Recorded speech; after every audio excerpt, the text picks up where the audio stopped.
Westbrook. Station bounds at a 40. Dede Westbrook inside the 30-yard line. Along the left sideline. Inside the 10. To the 5. Into the end zone. Touchdown. Bortles to Dede Westbrook for the touchdown. Jaguars football is on the air. This is the Publix Tailgate Show. JP Shadrick and Mike Dempsey have all the news and information you need to get you ready for today's game. The Publix Tailgate Show is brought to you by Baptist Health, Farah and Farah, Geico, Ticket Exchange, and by TIAA Bank. Now to get things started, here are Mike Dempsey and JP Shadrick. As we move into Week 4 of the National Football League, the Jaguars wrap a 3-game homestand this afternoon in need of a win to get back on track. The New York Jets at 1-2 meet the Jacksonville Jaguars at 2-1. Kickoff set for 1 o'clock at TIAA Bank Field. Today's game is presented by Baptist Health. And welcome in to the Publix Tailgate Show. JP Shadrick, Mike Dempsey from the HananiaAutos.com studio at TIAA Bank Field. Home sweet home. You're not going to see a lot of this place over the next 6 weeks. Only one game in this building over the next 6 weeks after today. So go ahead and get the dub today. Yeah, you better take advantage of it. It wasn't home sweet home last week, obviously. And you hate to drop those home games. Snap the nice winning streak that they had here at TIAA Bank Field. And most importantly, lost to a division opponent. So you can't get that one back, JP. All you can do is win today. If you win today, you're a game ahead of the pace you were on last year when you won the AFC South. Let's get right to it today. Should be a nice hot day, by the way, so hydrate properly for this football game today, the 1 o'clock kickoff here at TIAA Bank Field. Let's get to the top stories, starting off with the Jags trying to bounce back from that 9-6 loss to the Titans last week. A good week of work, lots of football left, of course. For head coach Doug Marrone, all that prep during the week is nice, but Sunday is what matters. Coming in with a mindset of, really being focused, really putting in the work and the preparation. And I've always said this, and I truly believe it's that, you've got to put in the work, got to put in the preparation, but you can't make the mistake of not understanding that it's a performance-based business that you have to do it on Sunday. So even if you go during the week and you do a great job, when that Sunday comes, you got to be able to put that on the field and be able to perform. That's a Doug Marrone soundbite if we've ever heard one there. The performance on game day is what is the most important thing, winning or not winning. Well, no question about it. Look, we feel much differently about this team right now. Not that we're, writing them off or anything after one loss. Nobody, I don't think many expected them to make a run at perfection, Malik Jackson notwithstanding. But, if they find a way just to score one touchdown in that game, JP, it might not have been a much better offensive performance, but you come out with the W, and all you can do is beat your opponent that week, and you can work on your mistakes going forward. So, obviously, game day performance is a lot more important than anything you do the other 6 days of the week. The offense was a big reason for the losing result last week. They couldn't get a lot done offensively, no touchdowns. They didn't have Leonard Fournette either. The Jags offense could have used him in that game against Tennessee. The receivers had some drops. Bortles had some overthrows. They couldn't complete anything down the field. Having patience when a defense is playing off coverage is key for quarterback Blake Bortles. I think just continuing to take what they give you, not get greedy, not force anything down the field. Continue to take the underneath stuff in the play action game. Take the checkdowns, and we did. We had some shots downfield that I didn't pull the trigger on and missed. But you can't get greedy and start forcing stuff downfield. Because you want to. They're not giving you anything. You want to throw the ball downfield. You want to move it. But I think just playing within the system and staying comfortable and happy with getting completions and being efficient. This was a topic all week. Their longest true passing play last week was 15 yards on a third-quarter pass to Dede Westbrook, a catch-and-run kind of deal. They had the hook and ladder that was for 19 yards, officially their longest play in that game. But down the field shots, you didn't see him let it loose a lot, and there's the reason why. He said it was there a few times, you just didn't let it go. Right. There's a big difference between forcing it if it's not there and missing it when it is, and I think Blake missed it last week. I think that's what the coaching staff indicated. That's certainly what he indicated, what the guys who watched the film told us all week long. And, you got to be willing to be aggressive when the moment presents itself, particularly just to prove that you're willing to take those shots when this team, they're going to play a little shell coverage when you don't have Leonard Fournette in there, and they didn't feel that they were that threatened by the running game with TJ Yeldon less than 100%, and it worked out. The Titans played a kind of, keep them contained scenario, and it worked. Speaking of Leonard Fournette, if you've been following Twitter over the last 12 hours, you've seen some tweets come and some tweets go. This morning, Adam Schefter, ESPN, reporting that he's expected to play. That was today. Leonard Fournette last night put a tweet on up that he's looking happy to be back. Well, then later he pulled it down and took it off Twitter. So the games, I guess, continue here before the game. Coaching staff doesn't like that kind of information being out there in any capacity. I doubt his personally putting it out there, and everybody knows what he's alluding to. At least if he's not talking about playing today, I don't have any idea what he's talking about, JP. So hopefully he will be back. And I don't think they're going to put him back out there unless they feel like he can handle a full workload, because they've been very careful with him to this point. He practiced last week and didn't play. So I think if he plays, he gets his normal 20-plus touches today. TJ Yeldon was on the report this week throughout the week as well. So running back, question marks today for the Jaguars. Now to the defensive side, only 3 takeaways from the Jaguars defense so far in 2018. And no interceptions for the Jaguars secondary. Safety Tashawn Gibson had a declaration in the Jags locker room this week of who might be the first. Who's going to get the first one? What's it for? Tashawn James Gibson Sr. I won't even. Tashawn James Gibson Sr. And if you ask them, they better say me too. No, the next day we asked them, Jalen Ramsey, the Jaguars cornerback, was asked if he agreed with him. I wouldn't agree, but, if, I wouldn't agree. But if Gib does, though, we'll all be happy. We just need somebody to pop it off, really. I think it's going to be myself.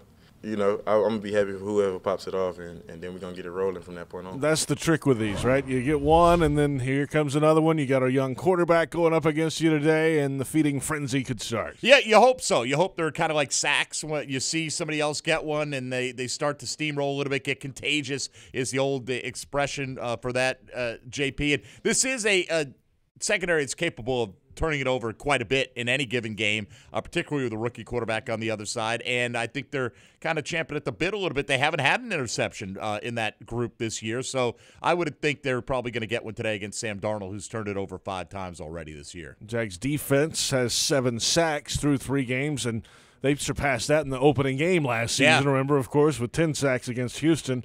They're well off the pace from a season ago, but, of course, that was the all-time pace early in that season. Yannick Ngakoue has not found his way to the quarterback yet, and offenses are now planning for the third-year defensive end. It's respect.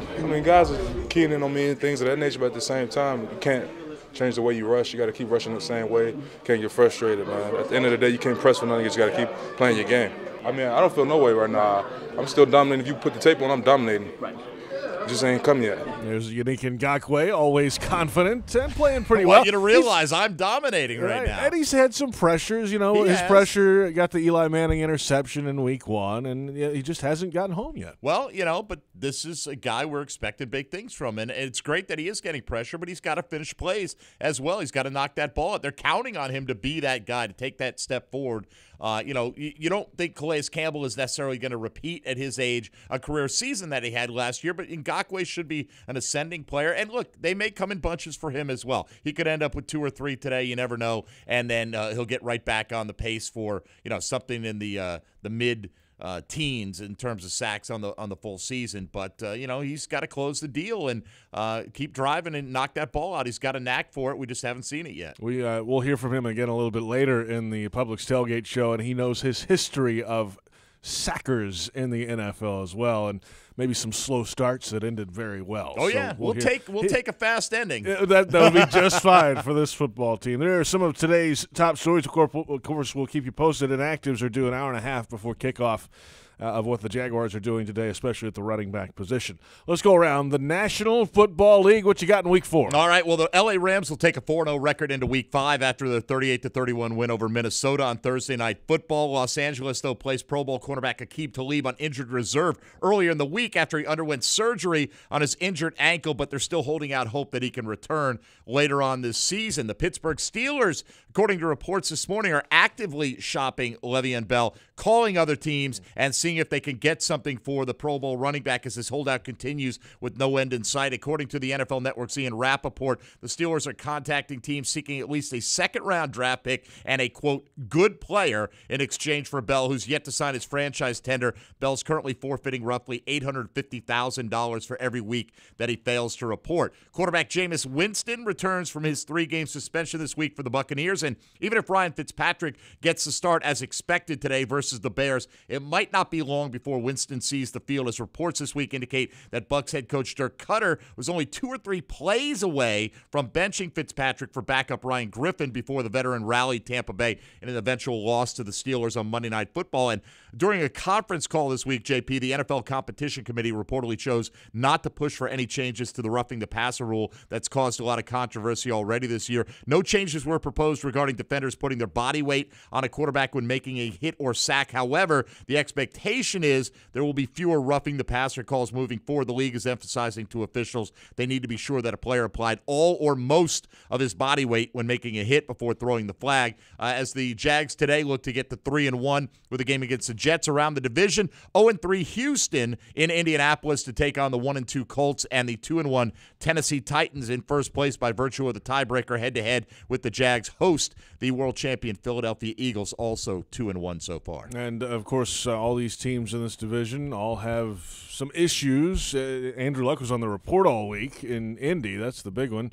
You know what's going on down in Houston. They're just not playing well overall. And Tennessee, though, I mean, they're in first place for a reason. They showed it last week. They came in here and won this game somehow, but they did it. This is a big game for Tennessee because, you know, as the season goes on, you figure Carson Wentz is going to get more and more successful. He'll get more of his weapons back. Alshon Jeffries had an illness this week. He may not play. So it's big from a Jaguar perspective if the Eagles can beat the Tennessee Titans, because this is one of the strong opponents that everyone in the division is going to have to face. So you'd like to see Tennessee get hung with this L early in the year.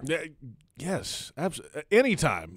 Certainly early in the year. But a game like this, you'd feel like they would be stealing another one early in the season if you get Philly less than 100%, less than full strength. And Tennessee is, granted, a little bit undermanned as well, but we're not going to feel sorry for them. Not at all. No. There's your look around the National Football League. We're just getting started on the Publix Tailgate Show.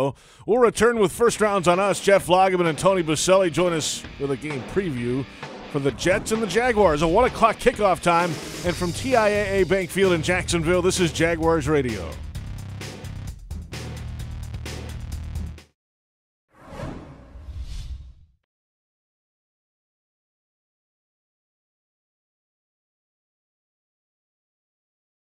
At Papa John's, we like to say, better sausage, better beef, better bacon, better julienne-cut Canadian bacon, better pepperoni. Papa John's. For a limited time, get a medium meats pizza made with 5 premium meats free of artificial flavors or fillers. Or our new barbecue meats pizza made with smoky Southern-style barbecue sauce for only $6.99 each. Better ingredients, better pizza. Papa John's. Prices and participation may vary. Taxes, tip, and delivery fee extra. Did you hear? The last 2 years, the Jaguars returned a punt for a touchdown, earning local families $100,000 towards a Dreamfinders home. Lauren Brooks here, letting you know that could be you this season.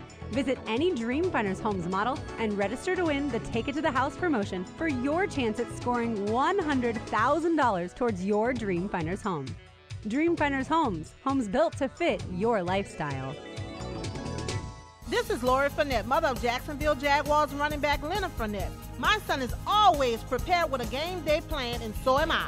As a busy mom, I'm always looking for easy ways to save time. Publix helps me tackle everything from pre-game prep to post-game cleanup with prices that are never out of bounds. This week at Publix, assorted varieties of 20.1-ounce Downy Unstoppables and Gain fireworks beads are on sale for $11.99. Available at Publix, where shopping is a pleasure. Yingling Traditional Lager, the beer for drinkers who know how to tap into their inner eagle and spread their wings.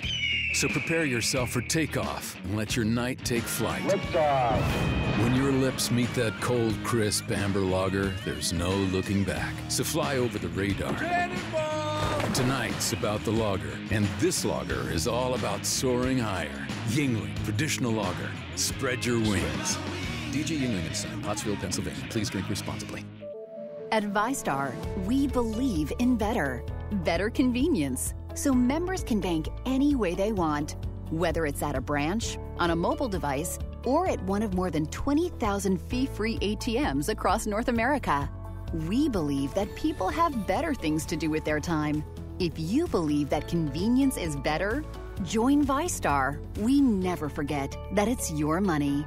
All loans subject to approval, insured by NCUA. Jaguars fans, your favorite bag boys are back in town.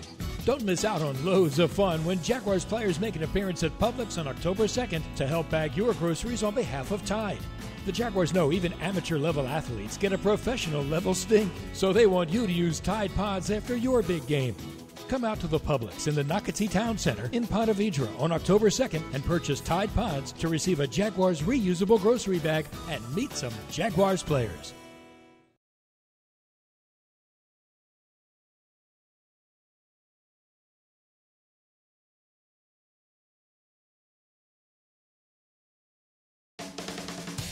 JP Shadrick, Mike Dempsey from the HananiaAutos.com studio at TIAA Bank Field in Jacksonville. The Jets and the Jags tee it up today at 1 o'clock. Today's game presented by Baptist Health. JTA's Game Day Express is back and ready for action. Don't get stuck in game day traffic.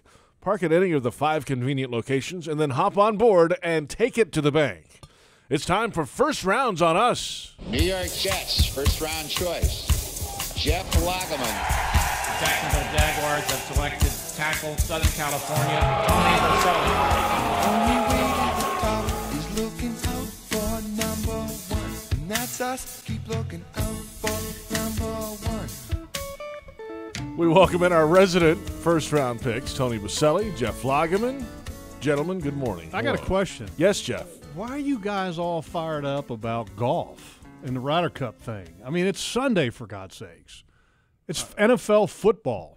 I know. Look at you. You guys are staring at the TV. Un-American? What's your point? I mean, are you like a communist? I mean, what do you mean? Sunday. I mean, it's gotta wonder. It's the Ryder Cup. Log's coming in hot today. I mean, man, the game starts in like just under 3 hours. I'm excited for this Jets game. Cannot wait. But some of us can do more than one thing. The Ryder Cup's on right now. Multitasking, Tony. You know, it's funny. Give me a break. Is to listen to Tony Baselli, who played at a professional level, to be criticizing the American golfers to no end before we even get on the air here. Have some guts and make a putt, Tony. Isn't that what we do? You guys. Isn't that what we do is criticize people? It is so funny. I mean, what else are we supposed to be doing right now? The fanatics in you guys. First thing he did, he walks in, like, what is Tiger doing? Like, unbelievable. What's going on here? I mean, just criticizing every golf there is. I'll move it to football. Let's move it to football. I did get to witness my son's team kicking your alma mater's rear end. They did. They took down Virginia. I almost said a word I was supposed to say. They took Virginia to the woodshed. Well, joined a club. Everybody's quarterback's pretty fun to watch. Virginia. You guys have though. I hear he's pretty good. I haven't seen him yet. That's anyway. real nice. We're back to closer to the NFL now. Yeah, we're getting closer. We're taking the scenic route this morning to get to this one, but the big story, of course, Leonard Fournette. The national reports are that he's expected to play. All right, so I got something to bring up here. Yes. What if Tom Coughlin told him yesterday, okay, to tweet and then delete that you're going to play? He didn't. Okay, I'm just saying. He didn't. He was all part of the plan. The double secret mind trick. Okay. And what if Tom Coughlin thought they'll think that? So, you know, there could be more layers to it than that. Right? I mean, what if? What if? I don't honestly, know. Back where to are the we Ryder going? Cup. I'd rather talk about Tiger. What did you guys do before the days of Twitter? You just either you played or you didn't, right? Yeah, we didn't even. There was no way to communicate to fans that maybe I would play or maybe I wouldn't play. So look, it's he's probably going to play. I mean, if he's tweeting that. But, I mean, I was sitting there when I heard about it, I was like, I wonder if Coughlin told him to do that. Maybe he's not playing. I'm sure he didn't. You never know. You never know. No, I'm 100% sure he didn't. There's like not a doubt in my mind he did not do that. You can't be 100% sure unless you were with Tom Coughlin. I'm knowing Tom Coughlin. I'm 100% sure. Oh, no. You never know. He might be on the cutting edge of social media. Yeah. Oh, you think trickery. So? Yeah. I'm sure about that, too. I don't think so. I think Leonard Fournette's playing today. I don't know about all the trickery, but I hope he does play. Yeah. It needs a boost. The offense needs a little bit of a boost, right? And to get a player who, first of all, he's a captain, and getting a captain back out on the football field, You need a little bit of a lift and get a captain back out on the field that's a good football player is certainly going to help. I think there was a lot of yards left on the table, so to speak, last week in the running game that they didn't take advantage of. And Corey Grant had 0 contribution last week, even though he had touches, but he had no impact. TJ gutted it out, and so you need a guy that can carry the rock and carry it well. The question is, though, how effective will he be? Because we saw Leonard Fournette last year when he got hurt with the lower ankle, foot, whatever it was, but when he came back, it didn't look near the Leonard Fournette that we saw pre-injury. So does he come back and hit the ground and literally running, or does he hit the ground and he's just playing? There's a difference. Well, the run game was affected last week for sure because TJ was limited. You could tell he just didn't have the oomph, and they had nothing between the tackles in that game against the Titans. Now the Titans are pretty good inside too, so they make it hard to run inside. But you would have thought of healthy TJ or a Fournette. I think that game is a little bit different. But that wasn't the biggest issue last week. The biggest issue was the passing game and having 0 rhythm, drop passes, missed opportunities, overthrowing guys. And I'm glad you said passing game because, so many people when they say Blake Bortles had it's all of it. Because it is. It really is all of it. And if you want any kind of justification for it, the wide receiver group has 7 drops on the year. That leads the National Football League in drops. And it's not like this is a prolific passing attack that throws the ball a ton. 7 drops leads the National Football League, and this is a run-first offense. And you look at, and this is one of the keys for me today, is they have to get some rhythm in the passing game because what happened last week was they had third down opportunities to extend drives with easy throws that were either dropped or missed. And what I don't think people realize is if those are completed and you extend it, now you get into rhythm and all of a sudden you get some momentum going instead of these fits and starts. And they had no rhythm the entire day. And I think the game is remarkably different if you convert some of those third downs in the first half and get something going and get some confidence.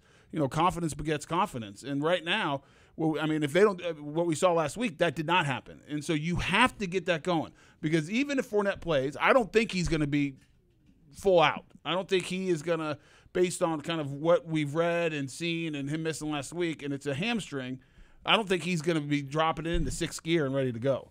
And so I think there will be, a little bit of governor on him, at least how he feels. Would you put him out there then if he's not, Tony? If he can't let it go, if he can't downshift or upshift or whatever you're talking about? Well, you see it all the time. T.J. Yeldon last week played and he wasn't 100%. Here's the thing. This is where I look at it. That's player to player.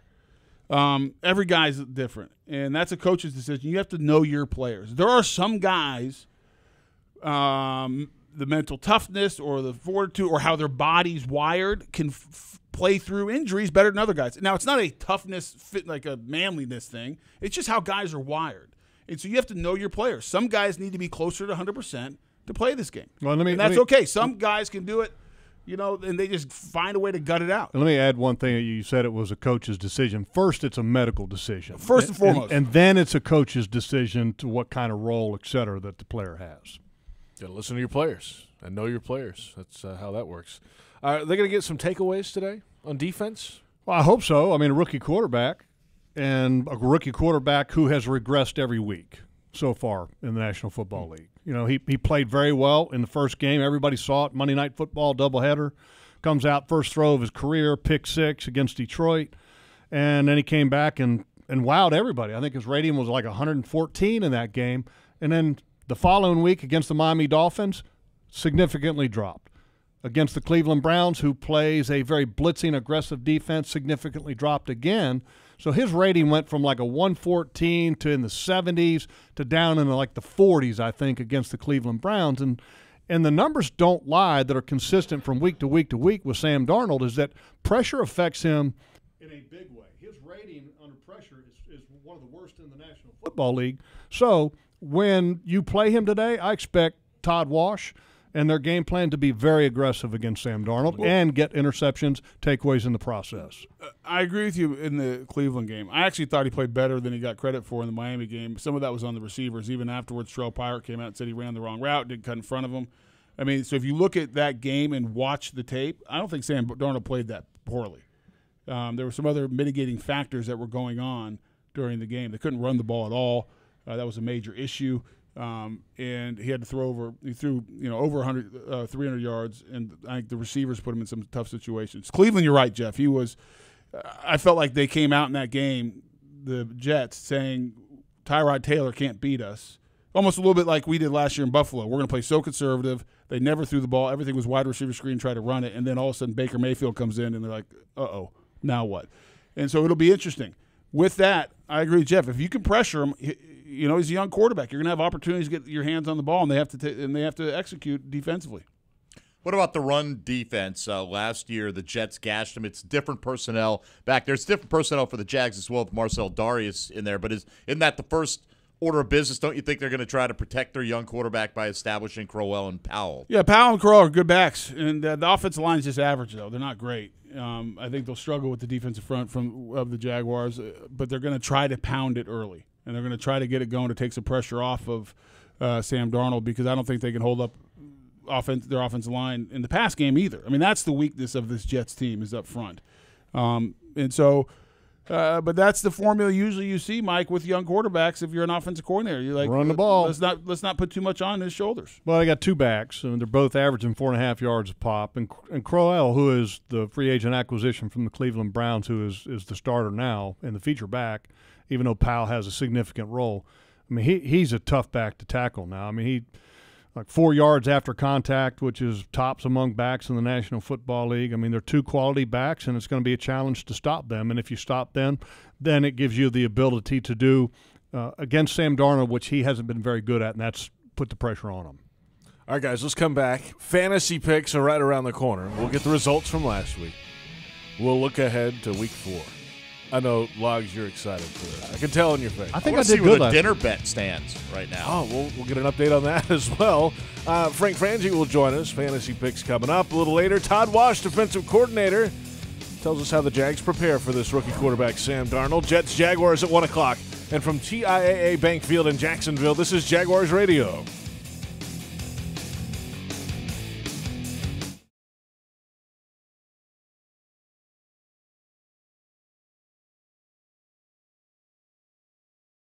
Jaguars fans, Ashley Home Store is where you'll find the perfect Tempur-Pedic mattress to power your life. As the #1 Tempur-Pedic retailer in America and the official furniture and mattress store of the Jacksonville Jaguars, Ashley Home Store offers Jaguars fans special pricing and 72 months no-interest financing. Just tell them the Jaguars sent you. Plus, a portion of every mattress sold helps provide free beds to local children in need. Shop for Tempur-Pedic at Ashley Home Store today and go Jaguars. Subject to credit approval. See store for details. Okay, so we're here to see who's going to go for the win. First off, Molly took it to the next level with the chairs and the coolers. Here comes Emma, bringing it with those killer boots and that portable grill. Oh my, I think she's going for it. Mom, I think the hot dogs are on fire. Hold on, honey. Ladies, where did you go to get ready for the game? Stein Mart. Visit any one of our 6 locations in Jacksonville for all your tailgating needs as we proudly support the Jaguars this season. Stein Mart. Saving is a beautiful thing.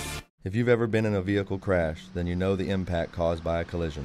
Now imagine the force of a crash so great, people are killed.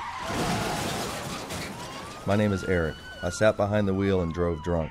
I caused a crash that killed 2 young women, Megan and Lisa. Now, I sit alone in my jail cell. Megan and Lisa were taken forever, and their families and friends were left devastated. Don't drink and drive, and remember our roadways are connected to our families. This message brought to you by the Florida Department of Transportation. Hi, this is Tony Baselli. It's no secret that I love the sandwiches at Daly's Dash. But there's one sandwich that stands above the rest of them, and it keeps me coming back over and over again. It's called the Boss. They pile that bad boy with lots of roast beef, Munster cheese, roasted mushrooms, caramelized onions, and of course some Dash sauce. Which, as much as I travel during football season, this sandwich is one more thing that makes me eager to get back to Jacksonville. I could eat the Boss every day. Daly's, a local Jacksonville company. It's nicer here. In Florida, bicyclists have the same rights and responsibilities as everyone else on the road. So when you ride, follow the rules. Always wear a helmet and use lights on your bike. And drivers, watch for cyclists. Give them space to ride. And don't forget, when making that right on red, look to your right first to see if a cyclist is approaching in the bike lane. We all have a responsibility to keep ourselves and each other safe. Alert today, alive tomorrow. Because safety doesn't happen by accident. This message brought to you by the Florida Department of Transportation. Looking to tailgate your dream RV this football season? Visit Campers Inn RV and shop their huge selection of fifth wheels, motorhomes, and travel trailers from the top manufacturers.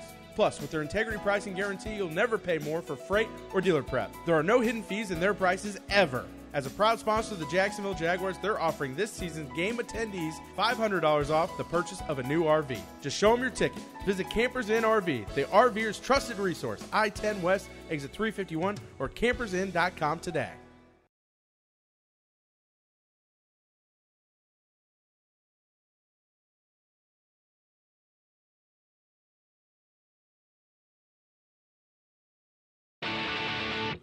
JP Shadrick, Mike Dempsey from the HannaniaAutos.com studio. The Publix Tailgate Show continues. 1 o'clock the kickoff time for the Jets and the Jags. Today's game presented by Baptist Health. Coming up at Daly's Place, busy schedule. Tonight, Darius Rucker. After the game today, stick around. Darius Rucker tonight. Need to Breathe October 2nd. Brett Eldridge October 20th. And Tony Baselli's favorite, Rudy in Concert, featuring the Jacksonville Symphony. They'll play the movie, and the Symphony plays the score with Notre them. Dame. Tickets at dailysplace.com. I bet you I know who's going to be there. Who's that? Tim Walsh. Oh, yeah. We'll be there at Rudy. Front row. No center. doubt. Yeah, for sure. Bo and Logs are back with us. Frank Frangi's with us. Good morning, Frank. Good morning, fellas. How's everybody? Good. All's well here. Let's see if it ends well with the fantasy results. All right, update. What was the dinner or the lunch bet between you guys? JP if I had finish to finish third or better, right? Yeah, he has to finish third or better. Third or better. Well, out of 5. Took another step in the right direction, JP Darn right I Shadrick did. last week. He won top again? score of the week with 78 points. That's 2 weeks in a row, by the way, JP for the had record. Matt Ryan, Alvin Kamara, and if D-Jax had done anything for you, you might have really put some distance in this thing. Let's see. Last week, Jeff had 61. Tony had 60. I had 47, and Frangie finishing in last place last week with 36 points. Overall, JP at 218 leads the way. Jess got $190. Frank and I are tied at 165, and Tony's right behind us at 161. So JP Shadrick sitting high. So in other words, Tony is in dead last place. He is at the moment in dead last place. That is correct. But he gets the first pick. Yeah. Frank and I are tied, but I went ahead of Frank last week. I think so. Frank's got the second pick. I'll go third. Jeff is fourth. JP is fifth. You pick one quarterback, one running back, one pass catcher, and you can only use them once all season long. Tony, the board is yours.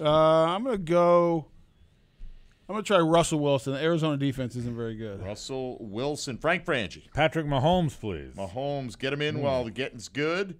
With Mahomes, I'm going to go with Allen Robinson today. Bears. Yep, going against the Tampa Bay Bucs defense. Jeff. I'll take Antonio Brown. Antonio Brown. I love Jeff's got a detailed cheat sheet. He's got different columns. He's got a flow chart over here. Very organized. Like it a lot. JP Shadrick for the second week in a row, back-to-back picks for you. You know what? Give me Saquon Barkley. Okay. And give me – I'm going to go Baker Mayfield here. Oh, boy. Yes. Now he's just trying to throw it in our faces. They're playing the Raiders. Come on. All right, that's fine. Let's go back to Jeff. Need a quarterback or a running back, Jeff? I will take Alvin Kamara. Kamara. All right. I am going to go with Gio Bernard with Joe Mixon out for one more week. Frank, back to you. Running back or a wide receiver? Okay, I will go Jordan Howard. How about that? Howard, it is. Tony, need your running back and your receiver here. Have I gone with Ezekiel Elliott yet? I don't know. I sent out the email last night to you. Let me look real quick for you. I'm that nice. Tony has not used Ezekiel Elliott Let's yet. go with him. There you go. Zeke and let's go Julio Jones. As always. Julio. Is he healthy? Is he playing? We'll find out later One today. way to find out. Frank, receiver, please. I'll take Michael Thomas. Thomas. I will go with his quarterback, Drew Brees, this week. And that leaves Jeff for the QB. Phillip Rivers. And JP need your receiver. Give me Austin Safarian Jenkins against his former team. Definitely throwing it in our face do this it. week. All right, this is why This is why I made the bet long term. He kills himself. Hey, you know what? You said that last week. Yeah, too, with all by the way. receivers out there, you don't have to take a tight end. But That's JP okay. I is want to. He's a motivated. Jaguar drafting guy. Tony, You're going to hear got, from him later in the show, by the way. Yes, you will. Russell Wilson, Ezekiel Elliott, Julio Jones. Frank has Patrick Mahomes, Jordan Howard, and Michael Thomas. I've got Drew Brees, Gio Bernard, and Allen Robinson. Jeff went with Phillip Rivers, Alvin Kamara, and Antonio Brown. And JP with Baker Mayfield, Saquon Barkley, and Austin Seferian-Jenkins. What a squad that is. He's playing with house money right now, folks. What a squad. Guys, we'll see you later, Logs. Bo, watch the golf. We'll catch up with you a little bit I'm later. going to do a little work on the field, JP. Some of us are grinding away right now. It's time now for the Frangie File. We visit a little longer with the voice of the Jaguars, Frank Frangie, on this Sunday, Week 4 in the National Football League. The Jets got this team last year, Frank, with that overtime win in New York. It was just a weird game. The week after the Jags come back from London, and everything that happened in that football game in New York was just strange. A fumble return and the long touchdown runs by the Jets. Yeah. It's a long time ago now, but the revenge tour, I guess, continues this week. Yeah, right? it does. I didn't walk out of there thinking the Jets were better. They had they ran for 250, but they had the 2 long runs. So that in my mind, that's why they had the 250. Marquise Lee dropped the ball. I think if he makes the catch late, they win the game. So I didn't walk away thinking the Jets were better. We were trying to figure out, who the Jaguars were. I don't think we knew that early on. I'm comfortable with this one. Sam Darnold's the biologically youngest quarterback to open a season since the merger. I think he's going to be good in time. I think the Jags will be all over him today. I'd be very surprised, JP, if the defense doesn't harass the Jets' offense in general and Darnold in specific to noticeable heights. The question is, can they score enough to take advantage of? They, did that last week. Couldn't win the football game because they couldn't put up the points. Frank, what are you expecting offensively today? I think the fact that Fournette is back, Mike, is a big deal. That doesn't mean he's going to get it 28 times. I think the fact that he's back is a big deal. I think it changes. It gives them a little more freedom to do things. They had nothing. I heard Tony say it with you guys a minute ago, and I agree with it. They had nothing between the tackles. You can't play an NFL game if you can't run it at all between the tackles. And with Fournette down and Yeldon limping, they didn't have that. So, but I do think you got to get down the field some. The one thing they didn't do last week is establish the vertical passing game. I'll bet you see that early on today. Yeah, it's something that we heard Blake Bortles earlier say. They had some in there. He just didn't let it go a couple of times, and that would be a big difference in this football game today. Defensively for this Jags team, you can't ask a whole lot more. They gave up 9 points last week, for goodness sakes, but. The takeaways, they only have 3. They haven't had the sack numbers they've had in at least last season. Hard to compare, of course, a different year. What does this defense need to do today? I mean, is it stop the run first and then get after it? As far as the sack numbers and even the takeaway numbers, look, they opened the season against Eli Manning, who's got 2 Super Bowl rings and is a really good player and is a veteran player. Their second game, JP, was against the best quarterback who's ever played. Their third game was a team that was going to play it close to the vest until they didn't have to, and the time never came where they didn't have to, right? So I'm not worried about the takeaway numbers. I think they'll get those today. Again, I think they will harass them. I'm not worried about the Jets scoring at all in this game. I think the Jets will be in single digits, low double digits if at all. Mike's question is can the Jags move the ball? Can they get the ball down the field? But defensively, I have no fears. And it's also probably an angry defense. It's probably an angry team. It's 7,000 degrees out there again. I'm confident how that's going to go. Look, I am too, Frank, but it is the NFL, and we would have said all the same things about the Vikings versus the Bills last week, and they got taken to the woodshed, right? So it's too early to consider this a must-win game. It is an important game, right? If you want to be the team you're expected to be, you got to get this victory today. Oh, there's no question about that now. Number one, you get to 3-1 at the quarter turn. Doug Marrone talks about that at length. Number two, Mike, there's only 7 games in this stadium. There's 7. This is the third one.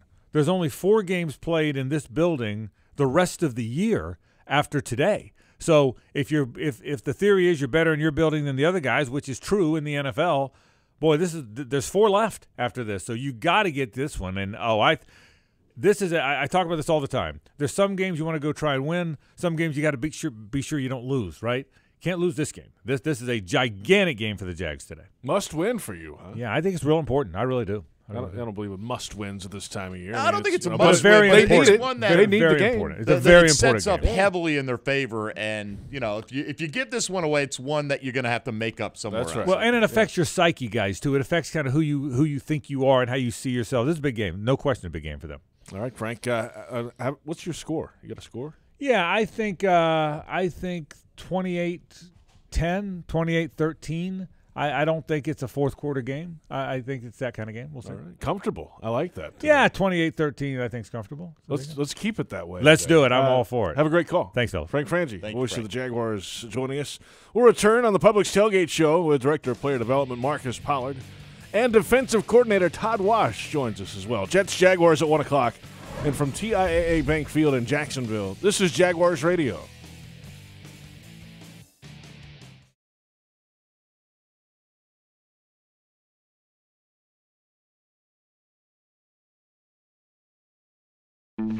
Hi, folks. Frank Frangie here for the best barbecue in town. That is Bono's. Head to Bono's today. 15 locations on the First Coast and 6 more at TIAA Bank Field. You see, Bono's is the official barbecue of the Jacksonville Jaguars. You want great barbecue, you want Bono's. Plenty of parking, clean family restaurants, and oh, by the way, the best barbecue you have ever had. So if you want great barbecue, head to Bono's today, the official barbecue of the Jacksonville Jaguars. Jaguars fans, your favorite bag boys are back in town. Don't miss out on loads of fun when Jaguars players make an appearance at Publix on October 2nd to help bag your groceries on behalf of Tide. The Jaguars know even amateur-level athletes get a professional-level stink, so they want you to use Tide Pods after your big game. Come out to the Publix in the Nocatee Town Center in Ponte Vedra on October 2nd and purchase Tide Pods to receive a Jaguars reusable grocery bag and meet some Jaguars players. This is the Pepsi that your father drank and your grandfather drank. When I was your age, we were. This is the Pepsi that your Uncle Ted drank when rock sounded like this. This is the Pepsi for American pastimes. Whether you're tailgating at a speedway or courtside watching your favorite player make a breakaway, He scored! this is the Pepsi for those who are forever fun. This is the Pepsi for every generation. Brooks Rehabilitation is the official rehabilitation provider for the Jacksonville Jaguars. Brooks offers rehabilitation services such as inpatient care, outpatient therapy, skilled nursing, home health, assisted living, and memory care. They also have a wide range of community programs, as well as a comprehensive pediatric program. Brooks offers high-quality care from their expert clinical team to help you meet your rehabilitation goals. To learn more, visit brooksrehab.org. That's brooksrehab.org. Grab your passport. Virgin Atlantic wants to send you and a friend across the pond to watch the Jaguars take on the Eagles in London this season. Visit jaguars.com/Virgin Atlantic to enter the Touchdown in London sweepstakes. You could win a round-trip flight on Virgin Atlantic, a 3-night hotel stay, 2 tickets, and sideline passes to the game. Don't miss out as the Jags take on the defending Super Bowl champions at Wembley Stadium. Visit jaguars.com/Virgin Atlantic. Keep calm and fly on, Jags fans. Attention Jags fans, this is your chance for you and 3 of your friends to fly to Houston to see the Jaguars take on the Houston Texans December 30th. All you have to do is download the free Money Pages app today, and you can enter to win airfare, hotel stay, and tickets to the big game, all covered. The savings don't stop there. When you download the free Money Pages mobile app, you'll unlock great local savings on the go. So it's simple. Pick up your phone, go to the App Store, and search for the free Money Pages app. Good luck, and go Jaguars!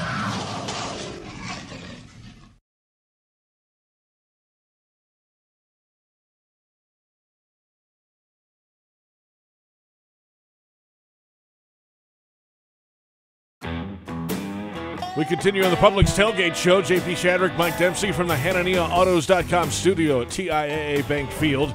NFL Week 4, the Jets and the Jags coming up at 1 o'clock. Today's game presented by Baptist Health.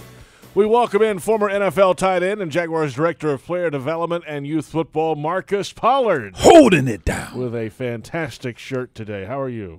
Fantastic. You know, you were on me about my flannel. I need to bust It wasn't me, for the record. It was on you about the flannel. Who was on me about the flannel? It's more me and Tony Smith. Yeah. Oh, yeah. Okay, then. We do miss the flannel. Well, I'm gonna bust it out I'm gonna bust it out soon. Well, if they win today, I think I'd just stick with what you're doing. Right, it's the fall. Fall you can't wear it. colors, It's right? hot. You gotta wear it in the when And it's plus, fall. look, if they win today, they're a game ahead of last year's pace, Marcus. So maybe all the old ways need to be retired, right? Yeah. You know? Yeah, point. I like it. He looks Hey, sharp. Good point. Well, he does. He does. Yeah, good point. We got to win, though. This shirt's going in the trash. Right. Okay, easy enough. Let's start off. I'm going to steal your weekly tight end question from Go you, ahead, Mike. 'cause there's no tight end to ask about. Austin Safarian Jenkins okay. is playing his former team today, Mhm. and we're going to hear from him coming up in just a little bit on this program. But you, I'm sure, have played a former team of yours at one point in your career. Did you? How did that? Did you ever play a former team you had played for before? Really? Never. That's amazing. That Because you is played for like amazing. 17 teams. Oh. I'm kidding. I would have asked a better tight end question. But for ASJ, But I can today, answer that question, though, because what's it's a he great feeling? question. What's he I would be feeling? hyped. I would be on edge. Like, I'm about to show them that you letting me go was a bad mistake. I'm trying to torture. I'm trying to get 100 yards, 2 touchdowns, pancaking. I'm doing whatever I need. I'm getting up. Never a trash talker. I'm getting up talking trash after every play. I get a 1-yard catch. I'm getting up talking trash. That would just be my personality, playing a team that just let me go and then signed me to a contract when I felt like I had a solid year. If I felt like I had a solid year and them let me go, then I'd be juiced up today. What's the best way to deal with a young quarterback or to rattle a young quarterback? Is it to disguise your coverages, make him think constantly what's going on out here? Maybe I don't trust my eyes. Is it, blitz him a little bit more? How would you handle it? I would say disguise the coverage a little bit, but he's a sharp kid.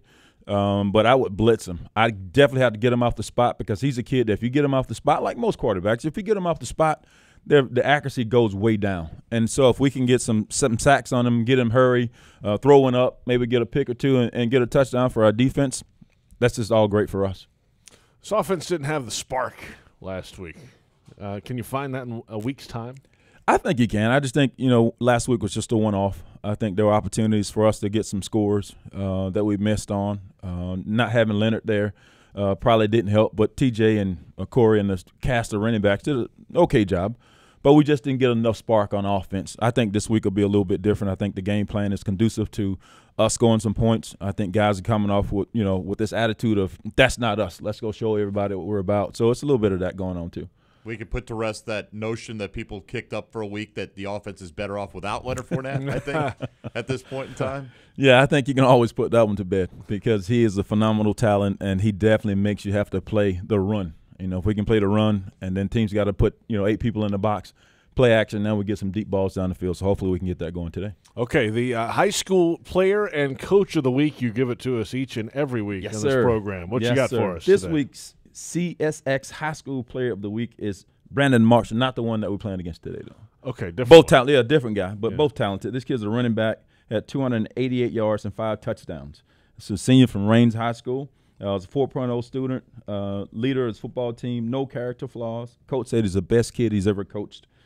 He's being recruited by a lot of Ivy League schools as well. Hard worker, ability to be consistent, has a big heart, and he has the ability to make everyone around him better. So congratulations to Brandon for being CSX High School Player of the Week.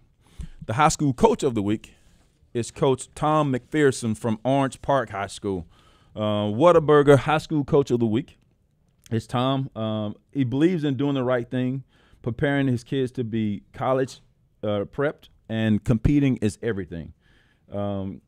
Gives himself a chance to win is his philosophy each and every week. He wants his students to have at least a 2.5 GPA and at least a 900 SAT score. He's passionate, intense, and loves the game of football. So congratulations to Coach Tom for being Whataburger's High School Coach of the Week. From Orange Park. What about what does the coach get? The coach gets $1,500 for his program to be used any way that he sees fit. It also gets him an opportunity to win $3,000 for High School Coach of the Year, but he's got to keep winning and plays well.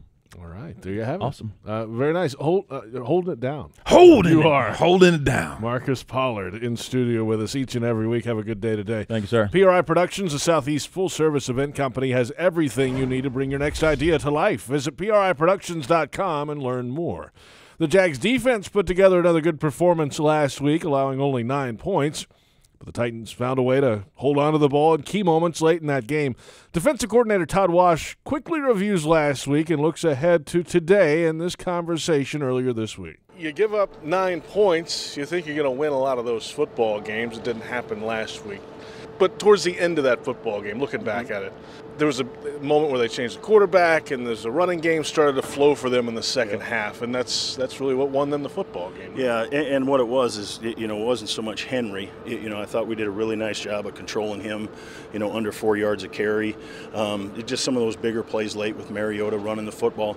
And really it wasn't even so much, designated runs or called runs. We gave up 30 yards on scrambles. So we got to do a better job, and that's a big point of emphasis because Sam can do the same thing this week, is we got to be able to keep the quarterback in the pocket. When it's a called pass, we got to be able to rush smart and keep him in the pocket so, he has to throw the football towards our good secondary.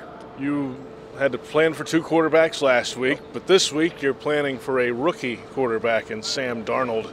And if you ask around that locker room this week, there's some guys kind of licking their chops in the secondary this week. What do you make of Darnold's game and the approach facing a rookie as opposed to some veteran quarterback? Well, for us, obviously, we're going to do what we do. We're going to go out and play good, tight coverage and hopefully get after the quarterback. But, Sam's got the ability. They do a nice job. Jeremy Bates does an extremely nice job of controlling the game for him, making his reads consistent. And, but for us, it's going to come down to we got to be able to try to find a way to frustrate him and hopefully push him into some bad decisions throwing the football. Secondary doesn't have a pick yet. Yeah. They're kind of chomping at the bit, too, it seems like, right? Yeah, and, realistically, we're not getting challenged down the field right now. Some of the things we got to do better is we got to stop the run to get to us a 3rd and 7+ situation. The last couple of weeks we've been in 2nd and 6 a whole lot. And, we have been getting off the grass relatively well. We're, still really well doing a good job on 3rd down, but we're not getting those opportunities to really rush and have our DBs cover the deeper level 2 and level 3 routes. So, I think they're going to have more opportunities as the better we do a good job stopping the run and getting them in 3rd and long situations. Todd Wash with us, Jaguars defensive coordinator. Speaking of that, that's when the pass rush gets flowing a little bit too.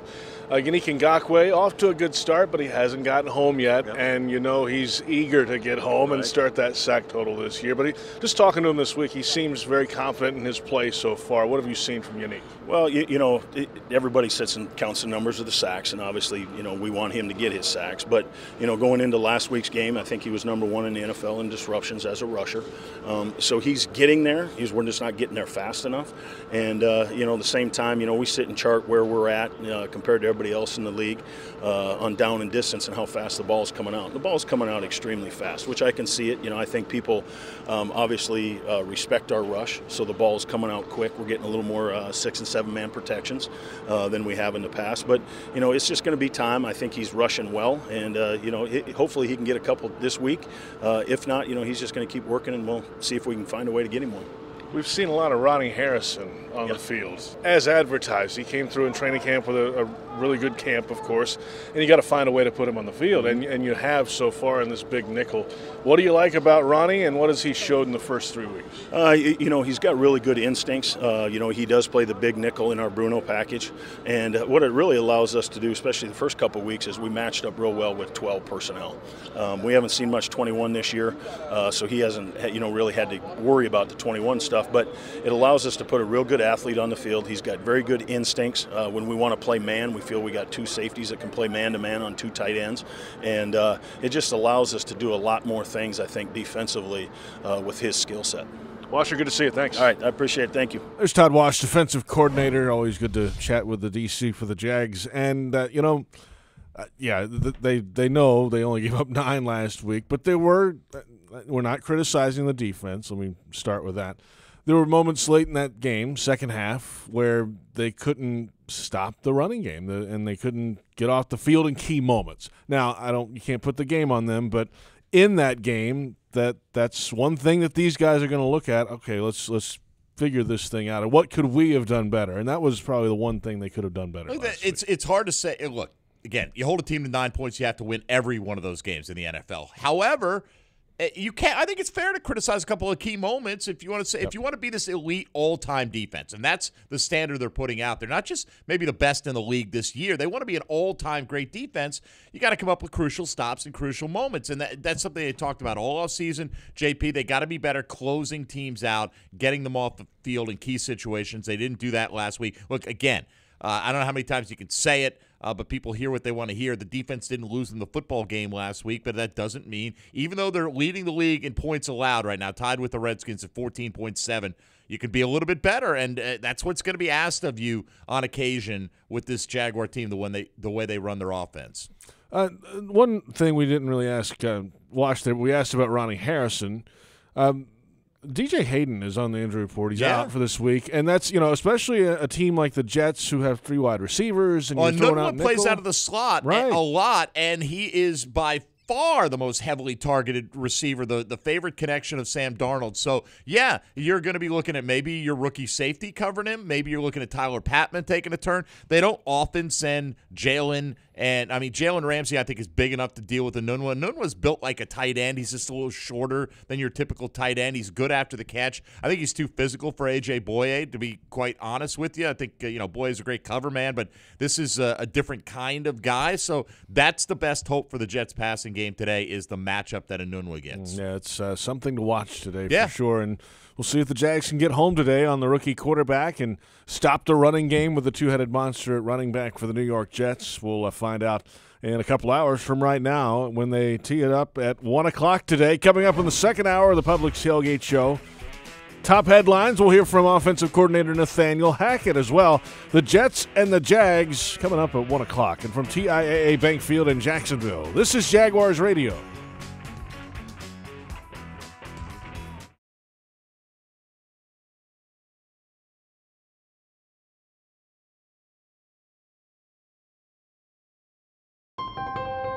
How do you become America's best-selling brand? You build the legendary F-Series trucks, America's best-selling trucks for 41 years, with Super Duty and Motor Trend's 2018 Truck of the Year, the F-150. Now is a great time to check out Ford F-Series trucks, with great offers, leases, and financing at your local Ford store or online at buyfordnow.com. America's best-selling based on 2017 calendar year sales. Best-selling trucks based on sales December 1976 to November 2017.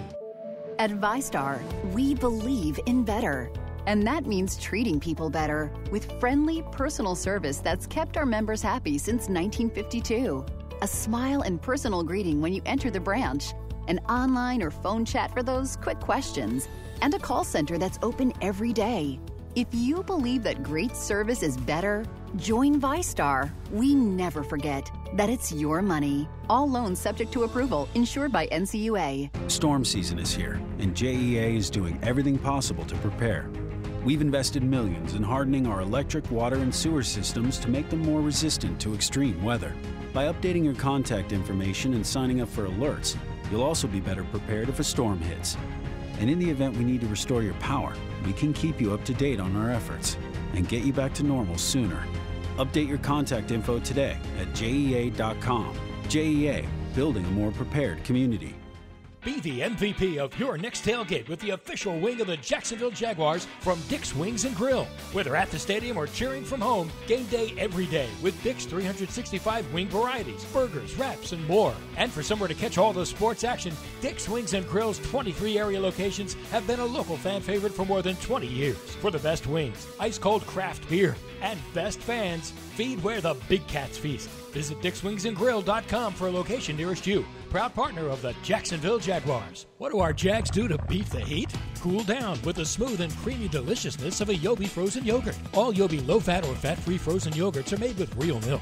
No artificial flavors. And some are as little as 25 calories per ounce. So it's easy for our guys to be game day ready. Plus, all Yobi's great toppings and fresh-cut fruit are included. So cool down like the big cats. Visit MyYobi.com to find a location near you. And to see all the latest offers and tasty new flavors added every month, download the Yobi app. Yobi is a proud partner of the Jacksonville Jaguars. Geico presents Unhelpful Home Improvement How-Tos. Lightning can spark a fire in seconds. So today, I'll show you how to protect your belongings by covering them in a fireproof blanket fort. All you need is a hammer, nails, and 700 fireproof blankets. Upon completion, you'll notice your apartment isn't just fireproof, it's also extremely cozy. You could try to protect your valuables with a fireproof blanket fort, or you could get covered for personal property damage through the Geico Insurance Agency. Go to geico.com to see how affordable renter's insurance can be.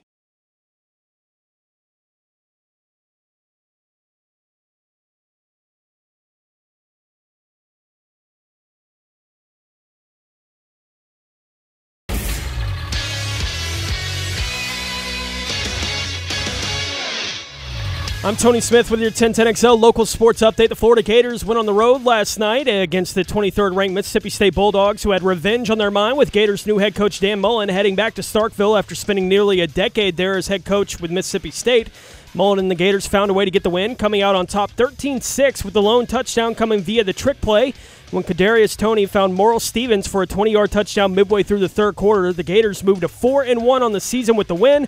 LSU will be in the Swamp next week. Florida State went on the road as well and were trailing by 10 points heading into the fourth quarter against the Louisville Cardinals. DeAndre Francois led the Noles to a comeback win with 2 fourth-quarter touchdown passes, including a 58-yard connection with Naquan Murray with under 2 minutes to play. Florida State improves to 3-2 on the year with the win. They play the 4-1 and 16th-ranked Miami Hurricanes next week. I'm Tony Smith with your 1010XL local sports update. More of the Publix Tailgate Show with JP Shadrick and Mike Dempsey coming up next. The Publix Tailgate Show continues right now. Welcome in, second hour of the Publix Tailgate Show ahead of the Jets and the Jaguars, a 1 o'clock kickoff time at TIAA Bank Field. Today's game presented by Baptist Health. JP Shadrick, Mike Dempsey. We're at the HananiaAutos.com studio. Yes, we are. For week 4. Let's do it. Let's do it. 3-1, baby. That sounds good. Yeah, it would be a nice start to the season. Finish the quarter the right way, as Doug Marrone would say. That's what they want to win every quarter. Got a big one on the road next week. Take care of business at home here. Kansas City on the horizon, and that explosive offense for the Chiefs. We'll get to that next week, though. Jets and Jaguars have met 12 times in the regular season. The Jags are 6-6 in those games, but have lost the last 4 against these New York Jets. The Jets have their number, at least over the last few meetings. Yeah, it's weird, too, because the team's changed a lot, right? Both teams have changed a good bit over that time, and it's one of those things. I don't think there's a particular theme to the games that runs through it. It's just one of those weird kind of happenstance deals. Yeah, and, of course, they don't play every year, so you can't really get the trend there, but it's just an oddity. Last year's game, JP, was one of the oddest games. Bilal Powell's laying in the middle of the field. Just touch him. Just touch him, and that game may go differently. Instead, he gets up and runs for the long touchdown. They give up the long play to McGuire, who went for over 90 yards himself. Miles Jack had an 81-yard fumble return touchdown. It was just a strange kind of game. You never, like Frank Franchi said earlier, you never felt like the Jets were the better team that day, yet they won the football game. So you got to avoid that again. I mean, the Jags come in, I think clearly on paper, the better squad. There's no question in my mind, but we thought certainly, I mean, if anything need to get your attention, the Minnesota loss to Buffalo and the way it happened last week, 16, 17-point favorites and got destroyed by the Bills with a rookie quarterback coming in. So that had looked terrible. That team had looked terrible for the first 2 weeks. So, that's why I'm a little hesitant today with Sam Darnold. Yeah, he hasn't been great, but every game's its own kind of thing, so go out there and take care of business. You should be fine. One traffic note today. If you're coming downtown for the Darius Rucker concert only, authorities are saying wait until 5 to 5:30 when the lanes reverse back towards the stadium. What time does the concert get underway? It's 7, I believe. The first act begins. So 5 to 5:30 is when the traffic lanes will be normal again because they all go outbound from the stadium after the football game. So keep that in mind if you're coming down. Come to both. Why not? Come on down early, tailgate. Come see the Jets and the Jags. Walk next door to Daly's Place for tonight's concert. Let's get to today's top stories. And the top story is the status of Leonard Fournette. We'll find out in about 30 minutes officially what his status will be for today's game. Well, he's on the injury report this week, is questionable at the end of the week with a hamstring issue. National reports today have him playing in this game. Here's Doug Marrone on Friday, the final thought with the head coach. The first thing that has to happen all the time is the doctor has to clear the player, right? So if that doesn't happen, then you have no recourse. Then after that, then, obviously the players go out there and you have to see what his level of function is. If the player says he's not 100%, he's 90% or 85%, then it becomes the coach's decision. And I don't like to put anyone out there unless they're 100, feel like they're 100%. I think that, our expectation is to be able to go out there and do everything that we need to win. All right, so there's the process of this happening. It didn't happen the last 2 weeks, and I guess we'll probably find out after the game today why this week was different. If it is different. If it is right. at all, right. Right, and let's assume it is. I'm going to assume, JP, the way that they've held him back, limited practices, yet didn't play last week, limited practice again this week. If he does play, that Leonard Fournette, they are confident can handle a full workload. Is he going to be as effective as if he had never injured the hamstring? I guess all we could do is watch and find out, but I don't think they're going to put him out there if it's a case where he can only handle, 6 or 7 or 10 touches or whatever the case may be. I think they'd hold him back another week. So if he's out there, I'm expecting 20-plus touches today in the running and passing. Normal workload, you're saying. A heavy workload. I mean, Look, TJ Yeldon was he was game last week. I thought he ran the ball well. I mean, he averaged over 6 yards a carry. He just couldn't go very often on consecutive plays because that ankle was really bothering him. So I give a lot of credit to TJ for gutting it out last week, but he's not 100% either. So, Leonard's got to get it going today. From offensive coordinator Nathaniel Hackett's view, with or without 27 in the lineup, it shouldn't change the way things are called. It's funny how each week changes. 1 week it's, oh, you don't need Leonard, and then next week it's, oh, we're excited to have Leonard back. I think it's hilarious. It's just it's great to have anybody we can get out there. We missed out on a lot of people. AJ didn't play last week, so we'll see where he's at, and whoever's ready to rock, that we're excited to have him out there and feed whoever it is. We'll hear a little more from Nathaniel Hackett coming up in just a few minutes. Plenty of talk this week about the roughing the quarterback rule, roughing the passer rule in the National Football League. The Jaguars quarterback, Blake Bortles, was asked about his view of it this week. I don't really see with all those calls. It's tough. I feel bad for defensive players. Obviously, as a quarterback, and anytime they want to give you a free 15 yards, I'm all for that. But they've made it extremely difficult on those guys. So I think kind of like Malik said, earlier this week, they got to find a way. It's the rules, so you got to find a way to appease them and make sure you play within the rules. But I think it's definitely a challenge for those guys to play football without getting penalized. Yeah, that's a nice Blake Bortles sound there. He doesn't really get many of those roughing the passer calls, he says there, but it's the big talk around the league. Does it change? Do they adjust the calls maybe a little bit moving ahead? They may they're not going to change the rule, but they may adjust how frequently it's called to make sure that we're really getting the spirit of the rule here. The Anthony Barr play where he picked up Aaron Rodgers and did a pile driver kind of move into the ground and put him out, not for the entire season, but really wrecked the season of the Green Bay Packers. Look, it is a television league. It's a league that wants to sell tickets. It is defined by high-flying offenses and quarterback play in 2018. That's the National Football League. They're going to protect the quarterbacks. We can all sit here and complain and shake our fist about it. It's not going to change it. It's only heading more and more in that direction. But they do respond, JP. They see how things are being called, and then if they feel like it's being overreacted to, they're going to pull it back a little bit. So I think you'll see a decrease in those, at least in the short term. Jaguars defense looking for some takeaways today. They've only had 3 this season so far, and no interceptions from the secondary. And from safety to Sean Gibson's perspective, the takeaways will come for this group. Obviously, we pride ourselves on it. I think we set a high standard for ourselves last year, man. Everybody was getting to the ball, man. We had pick leaders, AJ. Everybody else had 4, 3 picks. So, obviously, I think that this is going to be an important time, man. Our first 3 opponents, man, was a lot of dinking and dunking, except for New York. But, I think that's time for us to get our hands on the rock, man. I think that we all itching for the opportunity. Once that first one comes, it's just going to continue to come. And they come in bunches, man, as we seen last year. Once that one person got them, they just continue to flow. So I think that we're not pressing about it, man. We know the opportunity's going to come. It helps when you're facing a rookie quarterback as well. Sam Darnold making the start for the New York Jets. Defensive tackle Malik Jackson asked this week about the tendencies of rookie quarterbacks. They throw interceptions. They hold the ball a little bit longer. They just do things that a savvy quarterback that's been in the league 3-4 years doesn't do, or they just do things that they don't know any better of doing. And I think that's just growing pains. It can be any position. Me at 3-tech, I stepped under myself sometimes when I first came to the league, or I was seeing too much. I had to kind of do this and just stare at my guy instead of seeing everything. So I think he's just growing up, and he's just growing up. Jeff Lagerman tells a story on our weekly shows sometimes about the first start in the league for Troy Aikman with the Dallas Cowboys was against the New York Jets. And the first play from scrimmage, the Jets defensive lineman decided, hey, first sound, we're all taking off.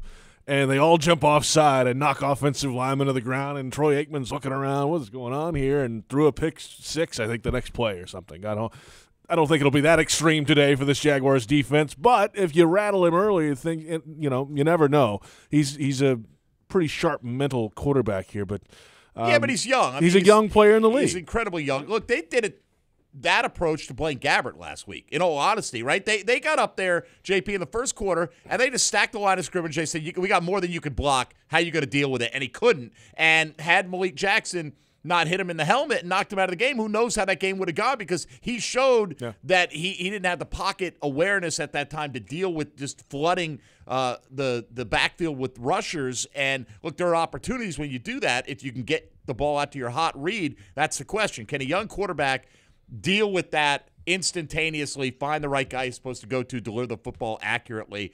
I think they were betting last week Gabbert couldn't do that. I wouldn't be surprised if we see some all-out blitzes early against Sam Darnold as well. See how he responds, see how he does it. And Unique Ngakoue, part of that pass rush, has not had a sack yet, and a lot of people pegged him possibly even as a Defensive Player of the Year candidate. He knows it's a long season and has checked the history books as well. I mean, you can't be frustrated.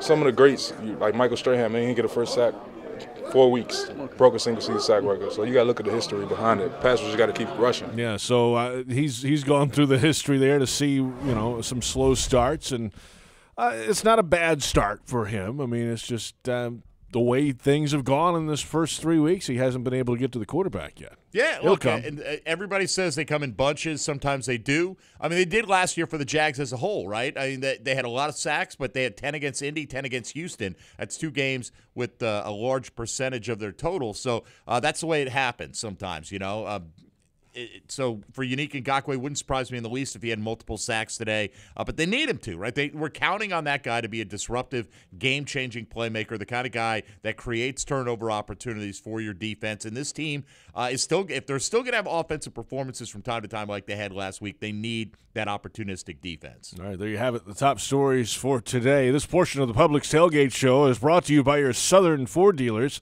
Let's go around the National Football League. Got plenty of big stories in Week 4. No doubt, and this week got off to the start on Thursday night with the Rams knocking off the Minnesota Vikings. Very entertaining game, 38-31. I guess if you like defense, maybe not so much. So the Rams will take a 4-0 record into Week 5 and probably atop most of the power polls around the National Football League. But they did place Pro Bowl cornerback Aqib Talib on injured reserve earlier in the week after he underwent surgery on his ankle. They're still holding out hope he can make a return at some point this season. The Pittsburgh Steelers reportedly actively shopping Le'Veon Bell as the Pro Bowl running backs holdout continues with no end in sight. According to Ian Rappaport of the NFL Network, the Steelers are contacting teams seeking at least a second-round draft pick and a, quote, good player in exchange for Bell, who's yet to sign his franchise tender and is currently forfeiting roughly $850,000 for every week that he fails to report.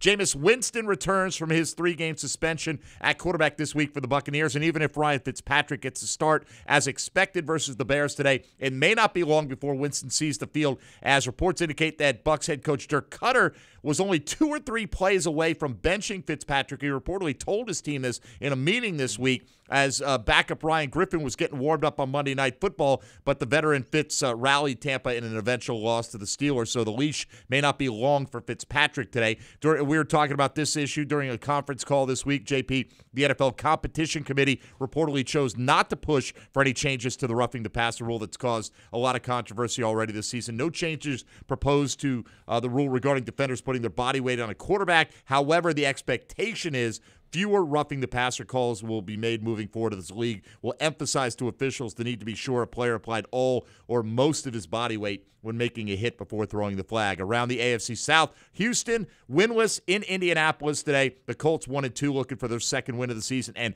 2-1 Tennessee hosts 2-1 Philadelphia and Nashville. There you have it. A look around the National Football League in Week 4. We'll return with Lamb at Large, David Lamb, with his weekly Lamb rant, if you will. Plus, a little later, a visit with Jags tight end Austin Safarian-Jenkins as he prepares to face his former team. We're about 20 minutes away from the announcement of the inactives for today's game as well, so stay tuned. The Jets and the Jaguars kick it off at 1 o'clock. And from TIAA Bank Field in Jacksonville, this is Jaguars Radio.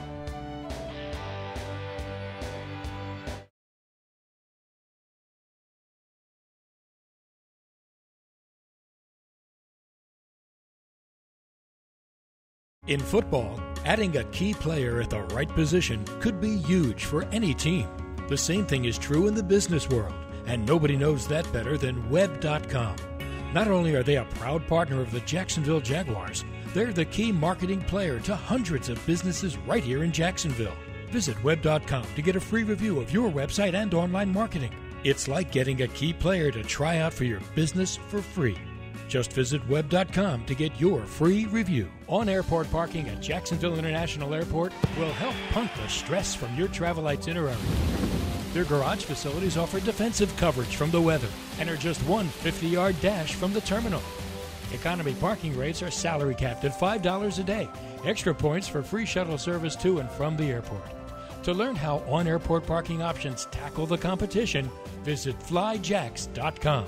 That's flyjacks.com. It's not just any Wi-Fi. It's streaming in every room in your house, even in the backyard Wi-Fi. Mom, we're going to watch movies in the treehouse. That's fine, honey. It's Wi-Fi that lets your family stream live TV and the most free movies and shows on any device they want. Dad, can I watch cartoons on the tablet? How about we use it to finish your homework instead? Oh, man. And it's Wi-Fi that can help you save on wireless when you include Xfinity Mobile with your internet. Can we have some of that savings? Nope, but your college fund can. It's the best Wi-Fi experience from Xfinity that makes streaming and saving simple, easy, awesome. Get started with Xfinity Internet for just $19.99 a month for 12 months with a 1-year agreement. Plus, ask how you can save on your wireless bill when you include Xfinity Mobile with your internet. Go to Xfinity.com, call 1-800-XFINITY, or visit an Xfinity store today. Requires EcoBill paperless billing and autopay. Offer ends 9/30/18. Restrictions apply. Limited to performance starter internet for new customers. Equipment, taxes, and fees extra and subject to change. After agreement, regular rates apply. Are you suffering from shoulder pain?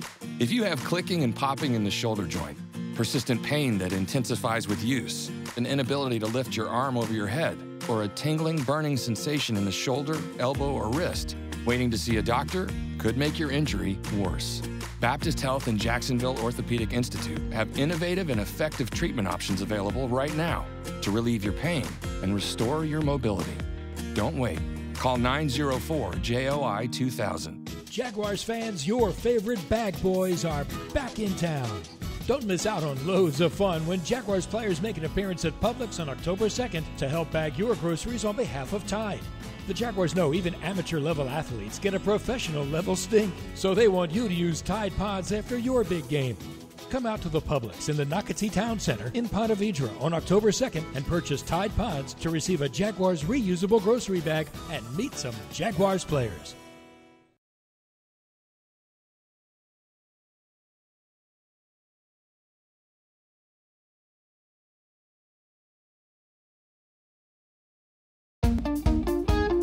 JP Shadrick, Mike Dempsey from the HannaniaAutos.com studio at TIAA Bank Field. Week 4, Jets-Jags coming up at 1 o'clock. Today's game presented by Baptist Health. Jaguars Radio Network coverage starts at noon with countdown to kickoff, and we'll take you up to the opening kick as always.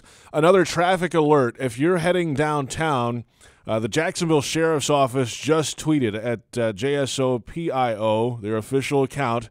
If you're headed to the game today, there's a 6-vehicle traffic crash on the Matthews Bridge westbound. That's toward downtown from Arlington. So it's going to be closed for a bit. Use the Hart Bridge if you're coming downtown. That's from the Jacksonville Sheriff's Office, and literally 2 minutes ago that tweet was posted by them. So a crash on the Matthews Bridge. If you're coming downtown for the game, use the Hart Bridge to get downtown if you're coming from the east side of town. There you have it. Each week, we visit with the guru, David Lamb. Here he is with Lamb at Large. Winning is hard in the NFL, guys. You know, coaches tell you that all the time. Players tell you that all the time. And, well, I think that's true.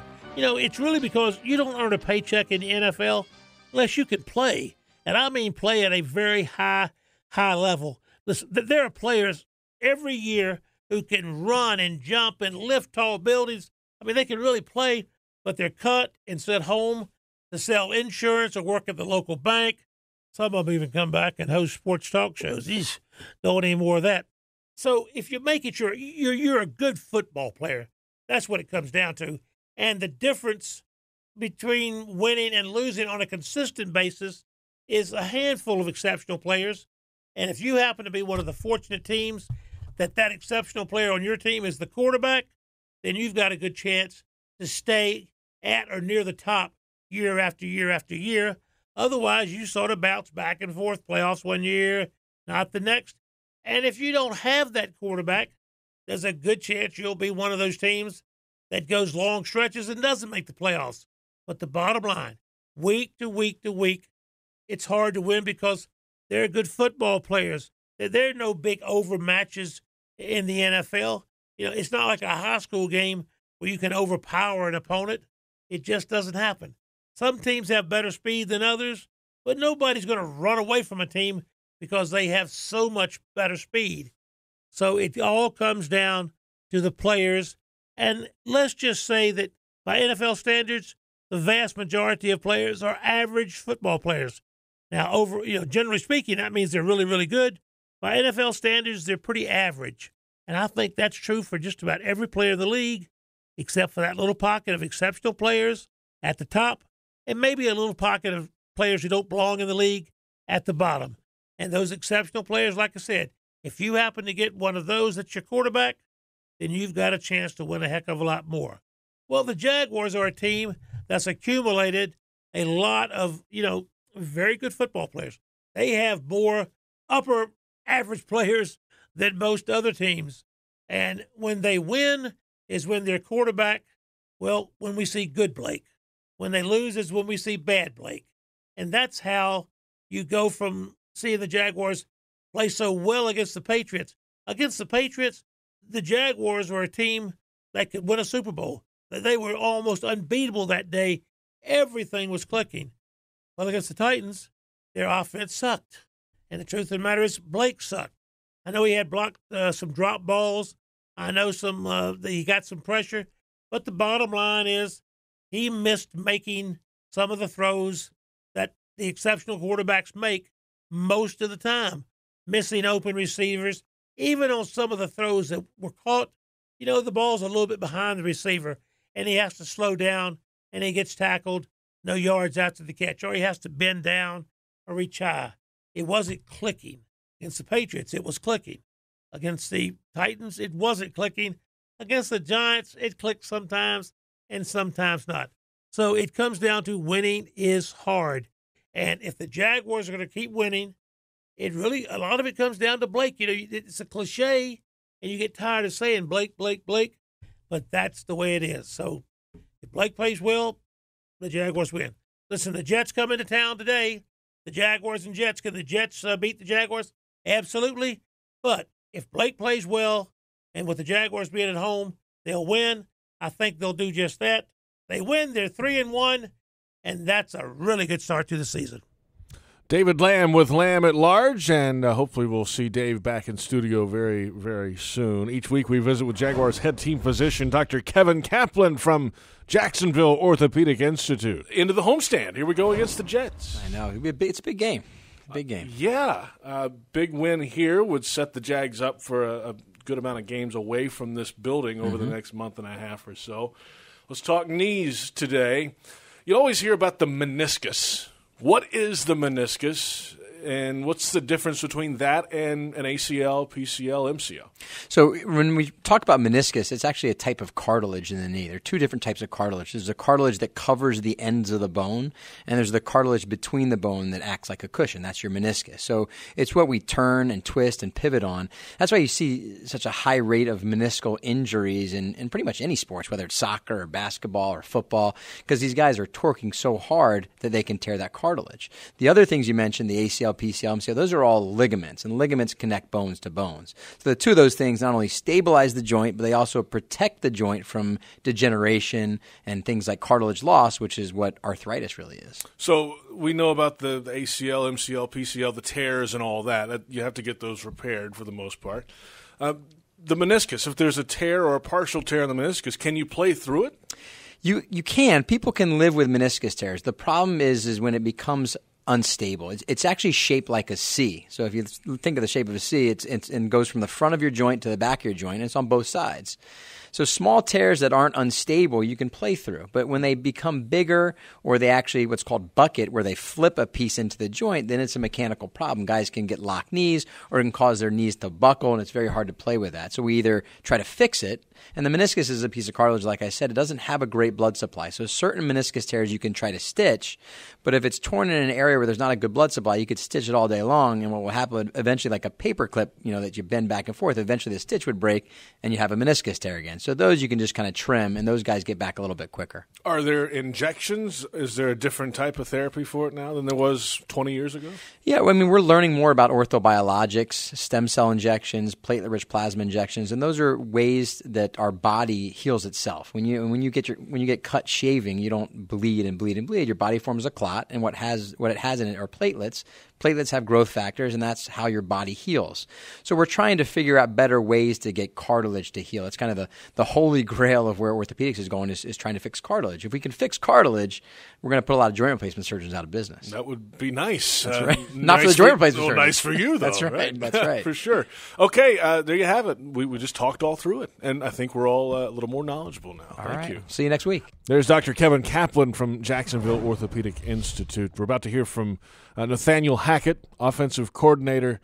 We'll hear the inactives coming up in, not long from now, 6 minutes away from the inactives coming down. If Leonard's back, if A.J. Cann is back, that's obviously a huge boost for this offense, right? A.J. Cann is a big deal. Now, going through the offensive line and how they played last week with Jeff Logman earlier in the week, he graded everyone out pretty well, actually. He said he didn't think the line – look, certainly, do you get beat on occasional plays? Yes, but – that's to be expected, and he thought the line actually did pretty well, Josh Wells and Chris Reed included, so didn't really put a lot of the offensive inefficiency on the line, but it'd still be great to have A.J. back because he'd been playing some dominant football all through training camp and into the early part of the season. Offensive coordinator Nathaniel Hackett earlier this week. We got to be more consistent. We have to execute. I think, looking back at last week, that's kind of what happened. It was one of those weird weeks that, everybody had a hand in it and nobody executed or nobody was consistent enough to be successful. Yeah, it starts a lot of times with that quarterback, number 5, huge game against New England. What was missing in his game last week, if anything? It's hard just to point the finger at one guy. I'm being the coordinator, you kind of look at the big picture, and I think it was just kind of a combination of everybody. I mean, you took a couple big shots early, and then all of a sudden we had some route things happen, and then he missed some throws, and missed some big runs. It was just kind of everybody together. It was a bad day at the office, and now it's time to move on and get rolling again. It'd be nice to have 27 back on the field. Having him back would make a big difference, at least in your mentality, maybe, right? It's funny how each week changes. 1 week it's, you don't need Leonard, and then next week it's, we're excited to have Leonard back. I think it's hilarious. It's great to have anybody we can get out there. We missed out on a lot of people. AJ didn't play last week, so we'll see where he's at, and whoever's ready to rock, that we're excited to have him out there and feed whoever it is. Throughout earlier in the week, the conversation about DJ Chark, we asked Doug and we asked Blake about it. How do you get a young player out of it, you keep throwing him the football, right? At some point, he's going to catch the thing. Yeah, no doubt. I mean, he's a young player, and we want to continue to keep incorporating him.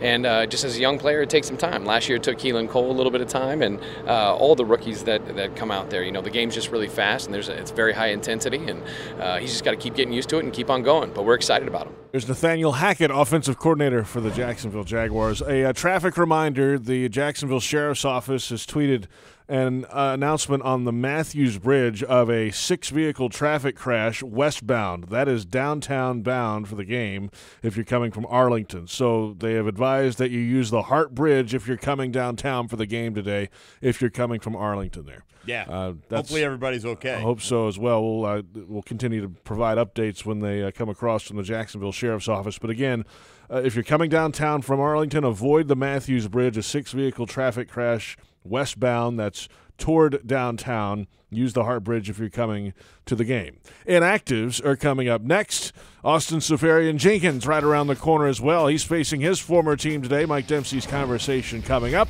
Jets, Jaguars in Week 4 at 1 o'clock. And from TIAA Bank Field in Jacksonville, this is Jaguars Radio.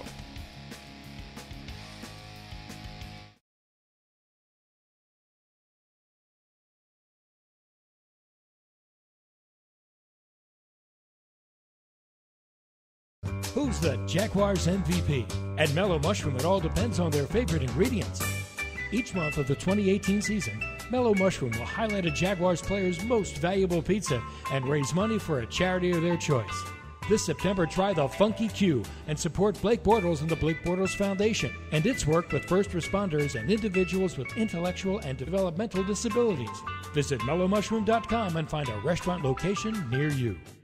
The First Coast will see green when the Jacksonville Jaguars take the field this season thanks to SunPass. For every regular season first down recorded by the Jaguars in 2018, SunPass will make a donation toward the planting of new trees in Jacksonville. A run by Leonard Fournette, a pass from Blake Bortles, every first down turns over a new leaf right here in Northeast Florida. Visit jaguars.com/trees to learn more about First Downs for Trees presented by SunPass. Get ready to go green, Jags fans. #JagsPlantTrees. Massage Envy announces their newest game changer, professionally assisted stretch. Increase mobility, flexibility, and blood flow. Add stretch to relaxing therapeutic massage sessions and you're game ready. Visit any of the 7 Jacksonville area Massage Envy locations in Bartram Park, Fleming Island, Harbor Village, Jacks Beach, Oakleaf, Ortega, and Southside. Text STRETCH to 82257 to receive a free 30-minute professionally assisted stretch offer when you purchase any massage session. Text the word STRETCH to 82257. Hi, I'm Tito Beverage, founder and master distiller at Tito's Handmade Vodka. I've been doing this for 20 years, but success doesn't happen in a vacuum. Thank you for helping me move this thing along. You helped me get this thing going in the early days by telling 20 of your closest friends about Tito's. They told 20 more, and it kept growing from there. We wouldn't be where we are today without your support. Thank you very much. Go to Tito'sVodka.com and pick up some Tito's gear. All proceeds benefit our charity partners. Cheers. 80 proof Tito's Handmade Vodka, distilled and bottled in Austin, Texas. Tito'sVodka.com. Hi, folks. Frank Frangie here for the best barbecue in town. That is Bono's. Head to Bono's today. 15 locations on the First Coast and 6 more at TIAA Bank Field. You see, Bono's is the official barbecue of the Jacksonville Jaguars. You want great barbecue, you want Bono's. Plenty of parking, clean family restaurants, and oh, by the way, the best barbecue you have ever had. So if you want great barbecue, head to Bono's today, the official barbecue of the Jacksonville Jaguars. In Florida, bicyclists have the same rights and responsibilities as everyone else on the road. So when you ride, follow the rules. Always wear a helmet and use lights on your bike. And drivers, watch for cyclists. Give them space to ride. And don't forget, when making that right on red, look to your right first to see if a cyclist is approaching in the bike lane. We all have a responsibility to keep ourselves and each other safe. Alert today, alive tomorrow. Because safety doesn't happen by accident. This message brought to you by the Florida Department of Transportation.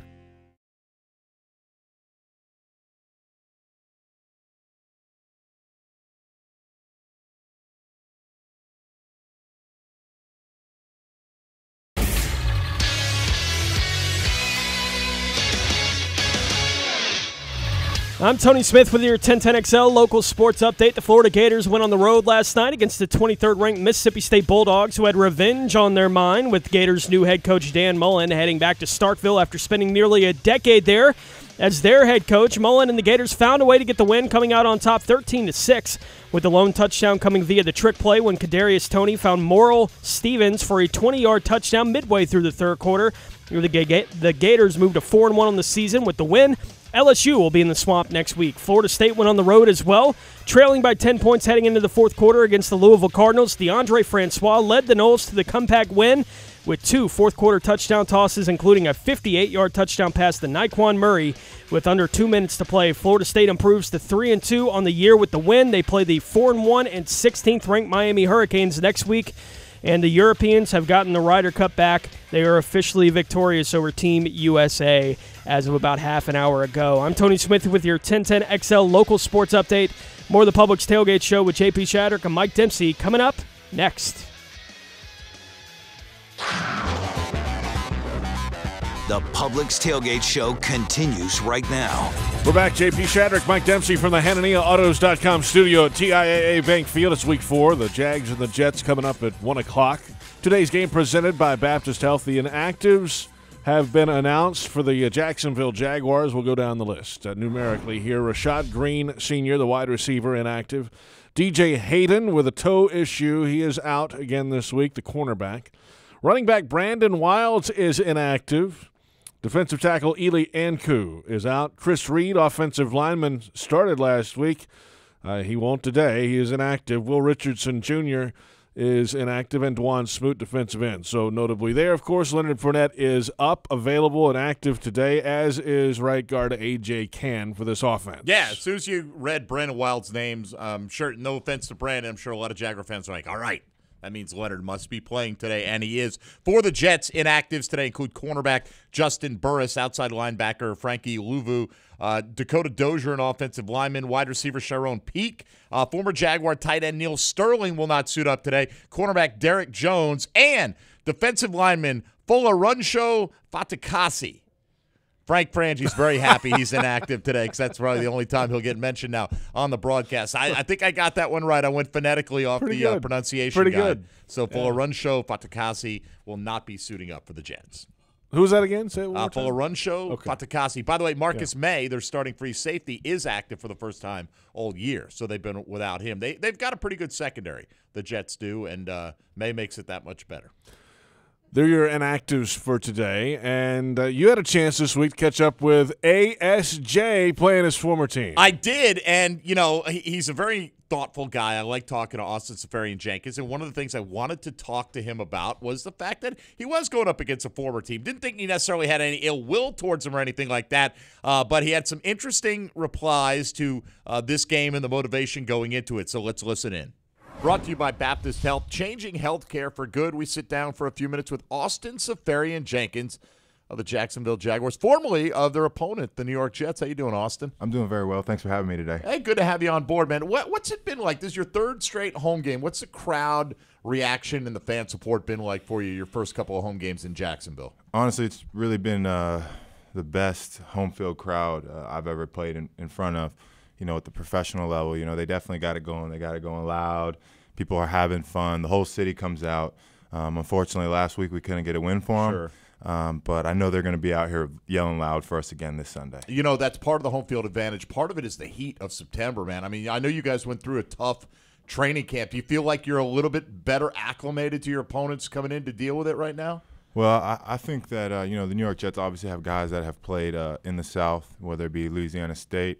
I could go on about different places they played, but they have guys from the South, from Alabama and all that other stuff. So they haven't been down here a lot, but they have familiarity with the idea of it being hot and humid. So hopefully it's an advantage, but honestly, from the X's and O's standpoint, we just got to execute, man. Yeah, well, coming off your first loss of the season, obviously you want to hope to minimize those. What did practice go like for you this week? It went well. You know, I thought we did some really good stuff, and we worked really, really hard. We cleaned up things that we thought we could do better at, and things we were good at, we got better at. So I thought it was a solid week of practice. We just finished up, and we're ready to go. You know, fans, media, we live with the loss last week all week long. We talk about it all week. I know you guys want to turn the page. I'm sure as quickly as possible. Is that fairly easy to accomplish as a professional? Yeah, I think it is. I mean, honestly, I feel like the fans are very similar to us. I know that they came out last week and they wanted us to win, and we wanted to win. And they have that bad taste in their mouth, from that loss, and so do we. I think our fans are a good representation of our identity, and I know they'll be back out there hungry for a win and with a nasty taste in their mouth with last week with an L. So I think we're hungry as a team. I think the fans are hungry as a team. And we're excited to go out there and compete. I'm sure you'd be ready to go regardless of opponent, but do you have a little extra significance when you played with a team? You know some of these guys, I'm sure, pretty well on the New York Jets. Is there a little extra spring in your step as you get ready to take on a former team that you played for? Yeah. I played there. I love my coaches over there, my former coaches over there. Love my teammates over there. But, that I'm not there anymore. Chapter of the past. And they need to feel that. Yeah, let's hope they do. Right, no, they got to feel that. So that's how I feel about that. I got a lot of love and respect for them. But at the end of the day, when Sunday comes, I'm gonna make them feel, exactly why. Make them remember, trying to think why, why didn't it work out and all that other things, and make them regret. So yeah, it's personal. It does. It seems like it is. It's really, really personal. Because I have a good relationship with those guys. They know me as a person. I know them as a person, and it's on, bro. I'm ready to go. I'm ready to go. It's real personal. It might not be personal to them. Good for them. This ship's personal to me. Well, we look forward to hopefully you being able to express that on Sunday. Talk about your chemistry with Blake Bortles. Where do you feel like it's at right now? That was good. I mean, he's one of my good friends. He's a good quarterback. He makes plays. We got a good chemistry, and the season's developing, and we're working on stuff, and it's gonna click, and we're doing well for right now, and we're gonna continue getting better. It's not really where you start; it's about where you finish, and how well can you get from week to week. And I think me and Blake have shown a good progression from week to week of a good rapport with each other, whether it be not necessarily a big play down the field, but when it's a crunch play. When it's an important, move the chains deal, I know that I'm going to make that play for Blake, and he knows that too. So that's really important. And we both have a real good grasp on the offense, and it's just really good to go out there with someone that, that knows. He's a real smart guy. And finally, just looking at the film, I'm sure some of the guys are familiar to you watching the New York Jets, but what have you seen from their defense on film this week? Todd's a really good coach, and so is Casey Rogers as well, their defensive coordinator, and they have a lot of good, linebackers coach Kevin Green. I could go on about it, but they play hard. I'm not going to really get into exactly what they do. They play hard, but they can be beat. I don't know anything else but that. They play hard. They make plays. They got a good stud safety in Jamal Adams. They got good corners, Tremaine Johnson, Morris Claiborne. Marcus Mays coming off. You got good linebackers, Darren Lee, Avery Williamson. Can't forget about Leonard Williams, Steve McClendon, Jordan Jenkins, all those guys. It's great. Still don't care. Go out and make some plays, man. Austin Sperry could care less. Cannot wait to see you on the field for this game, man. You look fired up. It ain't nothing about them. It's about us. So look, good luck getting your third win of the season, and we appreciate taking a few minutes out with us. Yeah, it'll be a dogfight. We're excited. It sounds like he's excited as well, guys. Right. I mean, he listed the entire Jets defense there. I think. I'm going to go after this guy and that guy. I mean, in the back of his mind, I guess that's what he's thinking, Who knew? So what have you thought about him so far on the field? I think it's been okay. If you don't have the hands to the face penalty that wipes out a touchdown that Andrew Norwell had, he's got 2 touchdowns in 3 games, and that's pretty good, right? I mean, that put you on a nice pace to get up there around 10 for the season. Yeah. So I think he's a reliable target when things break down for Blake Bortles. I think he'll get more use as the season goes on and they develop a little bit more chemistry, but he's certainly a weapon in the red zone. I think he's shown that already. All right, time for our weekly visit with Jaguars sideline reporter Rick Ballou. We ask the weekly question, has Rick lost it? Ricky don't lose that. You can really make the case that the fans lost it a week ago. I'm not going to put it on them, but with 3 straight home games, to tell you what, a different vibe getting in here this morning. I just poked my head back outside about a half hour ago as well. The parking lot is jammed. The folks are ready. I don't know what was going on a week ago. You would have figured in a revenge game where Tennessee had won 2 in a row and, 3 of the last 4 going in, that the fans would have been amped. I don't know if they left it out there after the impressive victory against New England. Anyway, The players turn the page. Us in the media, well, we like to hang on to things. I will tell you, this morning, a totally different feeling driving in. These fans are ready to go. And you know what? They need to be, because I'm looking at a desperate team in the New York Jets. They were the club who lost to the Cleveland Browns. They get a couple of extra days now to get prepared.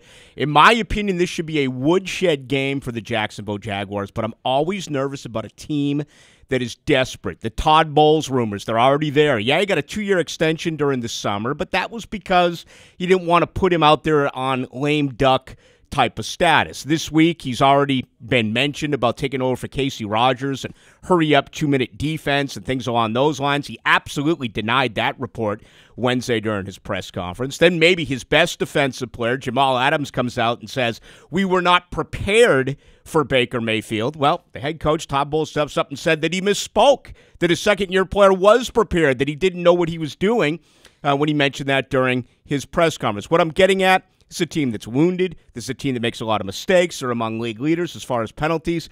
And right now, there are vultures out in New York saying that this could be the end of the road for Todd Bowles. Enter the Jacksonville Jaguars. This is the game today where finally the defensive backfield creates a couple of takeaways. Sam Darnold's got a little bit of Lord Favre in him. He's got a little bit of Jameis Winston in him. Very good outside of the pocket, but he's only completed 3 balls of 20 yards or longer. I expect Jacksonville to get up big in this game. What are they going to do? Make New York one-dimensional. They're going to have to throw the football downfield.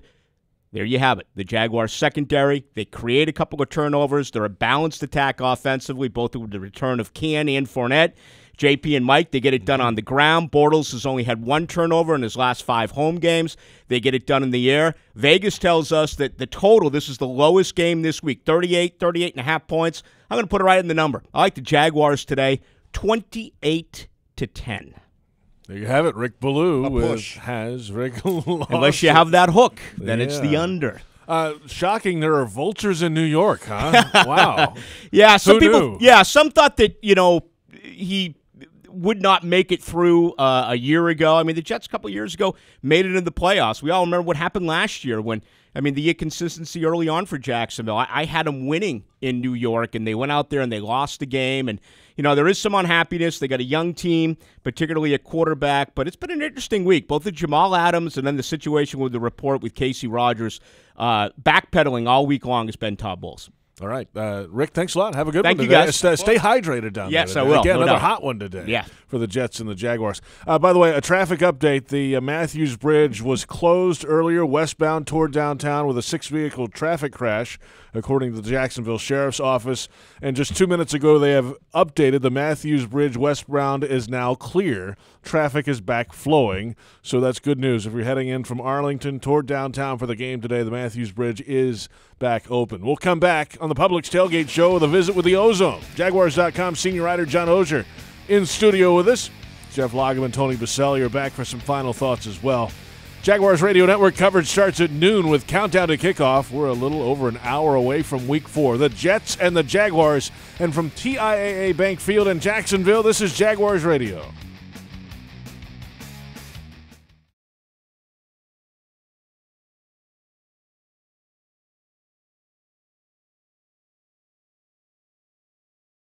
This is Josh Lambo of the Jacksonville Jaguars alongside my dogs Lana and Wyatt. It's hard saying goodbye to these two on game day, but that all changed this year with the NFL's first ever in-stadium dog park, thanks to our partnership with Pet Paradise. Are you ready to bring your furry friend to the stadium? Enter the Pet Paradise Top Dog Sweepstakes. Each week, 10 lucky winners will receive 2 game tickets, a parking pass, and the chance to bring your dog to Pet Paradise Park at TIAA Bank Field. Visit jaguars.com/petparadise and enter today.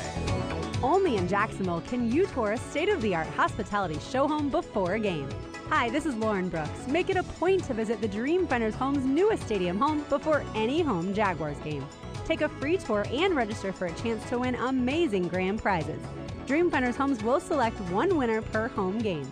Only at Dreamfinders Homes Stadium Home 2.0 by Gate 4 at TIAA Bank Field. Dreamfinders Homes, homes built to fit your lifestyle. How do you become America's best-selling brand? You build the legendary F-Series trucks, America's best-selling trucks for 41 years, with Super Duty and Motor Trend's 2018 Truck of the Year, the F-150. Now is a great time to check out Ford F-Series trucks with great offers, leases, and financing at your local Ford store or online at buyfordnow.com. America's best-selling based on 2017 calendar year sales. Best-selling trucks based on sales December 1976 to November 2017. This is Lori Fournette, mother of Jacksonville Jaguars running back Leonard Fournette. My son is always prepared with a game day plan, and so am I. As a busy mom, I'm always looking for easy ways to save time. Publix helps me tackle everything from pre-game prep to post-game cleanup with prices that are never out of bounds. This week at Publix, assorted varieties of Tide 75 to 100-ounce laundry detergent is on sale for $11.99. Available at Publix where shopping is a pleasure. Storm season is here, and JEA is doing everything possible to prepare. We've invested millions in hardening our electric, water, and sewer systems to make them more resistant to extreme weather. By updating your contact information and signing up for alerts, you'll also be better prepared if a storm hits. And in the event we need to restore your power, we can keep you up to date on our efforts and get you back to normal sooner. Update your contact info today at JEA.com. JEA, building a more prepared community. At Papa John's, we like to say, better sausage, better beef, better bacon, better julienne-cut Canadian bacon, better pepperoni. Papa John's. For a limited time, get a medium meats pizza made with 5 premium meats free of artificial flavors or fillers. Or our new barbecue meats pizza made with smoky Southern-style barbecue sauce for only $6.99 each. Better ingredients, better pizza. Papa John's. Prices and participation may vary. Taxes, tip, and delivery fee extra.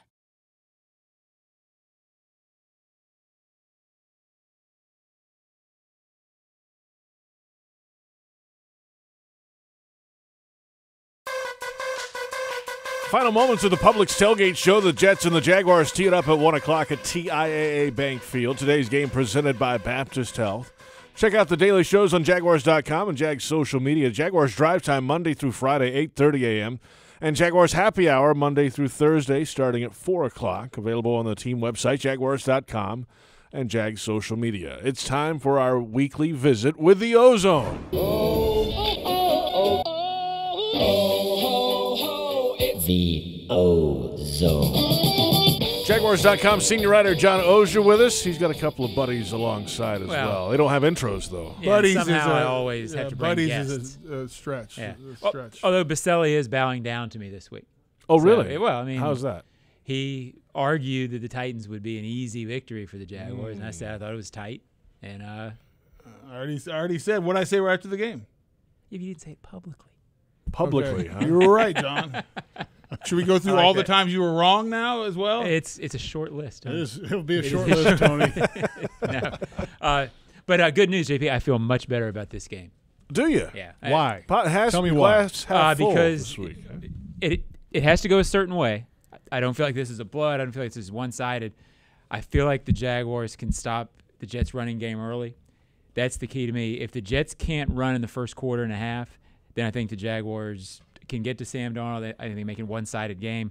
If the Jets run early, I think the Jaguars are in trouble, but I don't think they will. Every year is different because, the identity of a team last year doesn't mean it's going to be the same identity this year. But if you do kind of look at that historical data and you go back last year and look at the losses that they had the next week, the wins were resounding wins. Yep. I mean, by, 25-plus points or whatever on average. But a tougher defensive opponent today than they did that against last year. Their big resounding wins last year were against the Colts twice, the Texans after a loss, and I think the Steelers after a loss I'm forgetting the other one. But the Jets are a good defensive team. That's if they can't stop the run early, meaning the Jags, and the Jets can get into the way they want to play, I think this is a dicey game in the second half. And I agree with you on that aspect because the Jets have a good defense because I think anybody can stop the run if they commit to it. Schematically, you can do that. And the Jets have a pretty good back end. Mm-hmm. Maurice Claiborne and Tremaine Johnson. Last year, every week they would come out with a press release on different analysis and stats pages that had Jalen Ramsey and A.J. Boye ranked as the best cornerback tandem in the National Football League. Do you know who right now, through 3 weeks, the best cornerback tandem in the league is? I'm guessing you wouldn't be Claiborne bringing it up. and Johnson. I mean, which is pretty amazing because most people wouldn't give them a lot of credit as being real good. And then you add in Jamal Adams, who's a really good football player. I don't care what the stats say. All you got to do is turn on the tape and watch him, Tony. He's really good. Well, Baker Mayfield would argue that their secondary isn't very good because he tore them up and torched them in the second half. But I'm with you, Jeff. They are good. I mean, you can't judge a team by a half of football ever. I actually think this is a game that gets a big win late in the second half, just because of the way it goes. I do think they'll be able to slow the run down. I don't think the offensive line for the Jets is great.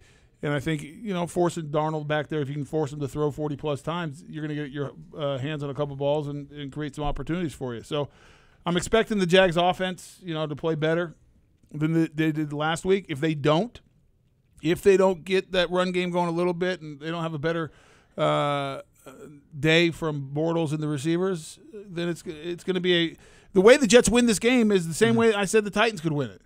And the same way the Jets really won last year. That's right. I said the way they win, and I said this in the comments before the game last week, is if they make it a barroom brawl, a fist fight, an ugly punt fest, then the Jets can – it'll be a fourth-quarter game, and who knows what happens. Same thing as last week. The Jets' defense is getting healthy today. They're getting a couple starters back. Marcus May, who was a second-round pick safety from Florida, is expected to return to the lineup in today's game. He's been out with a foot-ankle injury since the preseason. And then also the outside linebacker, Josh Martin, who sustained a concussion all the way back in the preseason, hasn't been active yet this year, is expected to be back in the lineup today. So the Jets getting healthier on the side of the ball that they're already pretty good at. Tony, A.J. Cann is back today. How concerning is that? A triceps injury for an offensive lineman. He's getting back on the field today. Well, I mean, tricep for an offensive lineman is a big deal. I mean, big deal. It's your punch. It's your strength of your upper body in the run game and pass game. And Jeff said it perfectly last week, and I think we said it on Thursday night show as well. He had a similar injury last year, and he struggled after the injury. So we'll wait and see how it goes. It's a tough matchup inside. I mean, you got Leonard Williams is a very good player, especially against the run. He's a physical player. Not the best pass rusher, but come run game, there's not many three techniques who are better playing the run. And Steve McClendon is no slouch in the run game. He's one of the better nose tackles that there is in football. I was surprised on that front. I was surprised on a couple of fronts. I was surprised they made Brandon Wilds inactive, and I was surprised they made Chris Reed inactive, considering what you guys are saying about Cann. Well, they only wanted 7 offensive linemen, so right. You got Shatley, and then you need a swing tackle, which is Walker. I mean, right. So your numbers dictate. I get the number. That is figured. No, but I'm saying, what do you do? I mean, right. Where do you go? I mean, right. You're not going to keep 8 guys. You have to be ready for special teams and everything else. Yeah, Reed's not going to snap either. Let's not forget, too, Walker is a right guard. Right. I mean, that's what he played a lot in the preseason, so if you have issues he can play with A.J. Cann, he can play right guard. So what's the expectation level with Fournette?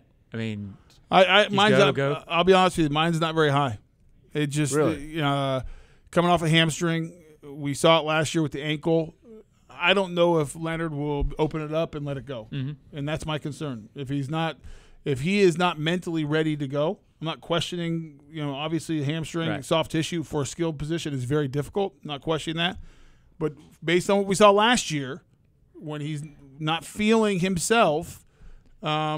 Will he be able to open it up? I don't have a lot of confidence that he will. And he's a dramatically different player when he doesn't, because he's not as physical at the point of attack. It didn't seem last year, and wasn't trying to run over people as much. It didn't seem when he was hurt. So, Jeff, I think you're on the same page. I mean, just based on what we've seen historically.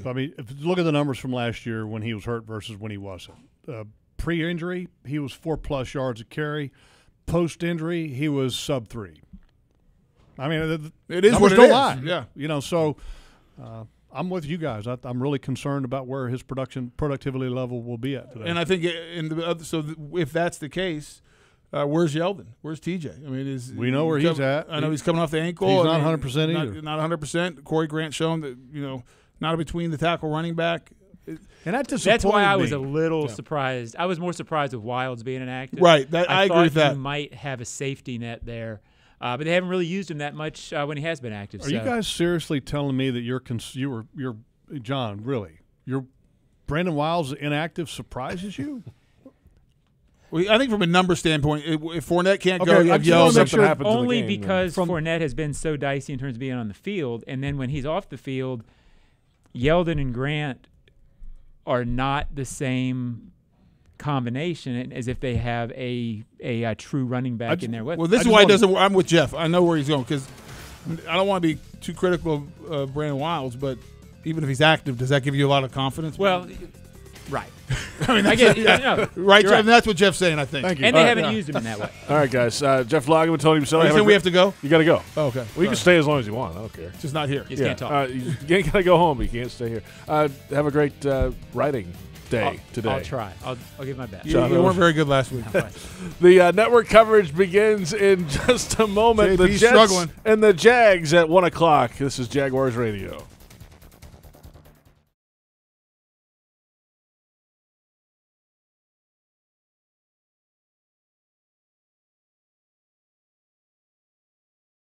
Hello, I'm Eddie Farah. If you've been injured in an auto accident, someone may ask you to sign a release. Don't do it. Without consulting a lawyer, you may be signing away your rights. We invite you to bring us your release. We'll review it and your case for free. We represent accident victims. There's never a charge to talk about your case, and we're only paid when we collect for you. Call us at 396-5555. Farah and Farah, protecting you and your family since 1979. Office, Jacksonville. Yingling Traditional Lager. The beer for drinkers who know how to tap into their inner eagle and spread their wings. So prepare yourself for takeoff and let your night take flight. Liftoff. When your lips meet that cold, crisp amber lager, there's no looking back. So fly over the radar. Tonight's about the lager, and this lager is all about soaring higher. Yingling Traditional Lager. Spread your wings. DJ Yingling & Son, Pottsville, Pennsylvania. Please drink responsibly. Looking for a more comfortable way to camp or tailgate at Jags games? Visit Campers Inn RV for their integrity pricing guarantee. With their open and honest buying process, you'll never pay more for freight or dealer prep. There are no hidden fees in their prices ever. And as a proud sponsor of the Jacksonville Jaguars, they want to thank you for your support. That's why they're offering this season's game attendees $500 off the purchase of a new RV. Just show them your ticket. So visit Campers Inn RV, the RVer's trusted resource, I-10 West, exit 351, or campersinn.com today. It's not just any Wi-Fi. It's streaming in every room in your house, even in the backyard Wi-Fi. Mom, we're going to watch movies in the treehouse. That's fine, honey. It's Wi-Fi that lets your family stream live TV and the most free movies and shows on any device they want. Dad, can I watch cartoons on the tablet? How about we use it to finish your homework instead? Oh, man. And it's Wi-Fi that can help you save on wireless when you include Xfinity Mobile with your internet. Can we have some of that savings? Nope, but your college fund can. It's the best Wi-Fi experience from Xfinity that makes streaming and saving simple, easy, awesome. Get started with Xfinity Internet for just $19.99 a month for 12 months with a 1-year agreement. Plus, ask how you can save on your wireless bill when you include Xfinity Mobile with your internet. Go to Xfinity.com, call 1-800-XFINITY, or visit an Xfinity store today. Requires EcoBill, paperless billing, and autopay. Offer ends 9/30/18. Restrictions apply. Limited to performance starter internet for new customers. Equipment, taxes, and fees extra and subject to change. After agreement, regular rates apply. Jaguars fans, your favorite bag boys are back in town. Don't miss out on loads of fun when Jaguars players make an appearance at Publix on October 2nd to help bag your groceries on behalf of Tide. The Jaguars know even amateur-level athletes get a professional-level stink, so they want you to use Tide Pods after your big game. Come out to the Publix in the Nocatee Town Center in Ponte Vedra on October 2nd and purchase Tide Pods to receive a Jaguars reusable grocery bag and meet some Jaguars players.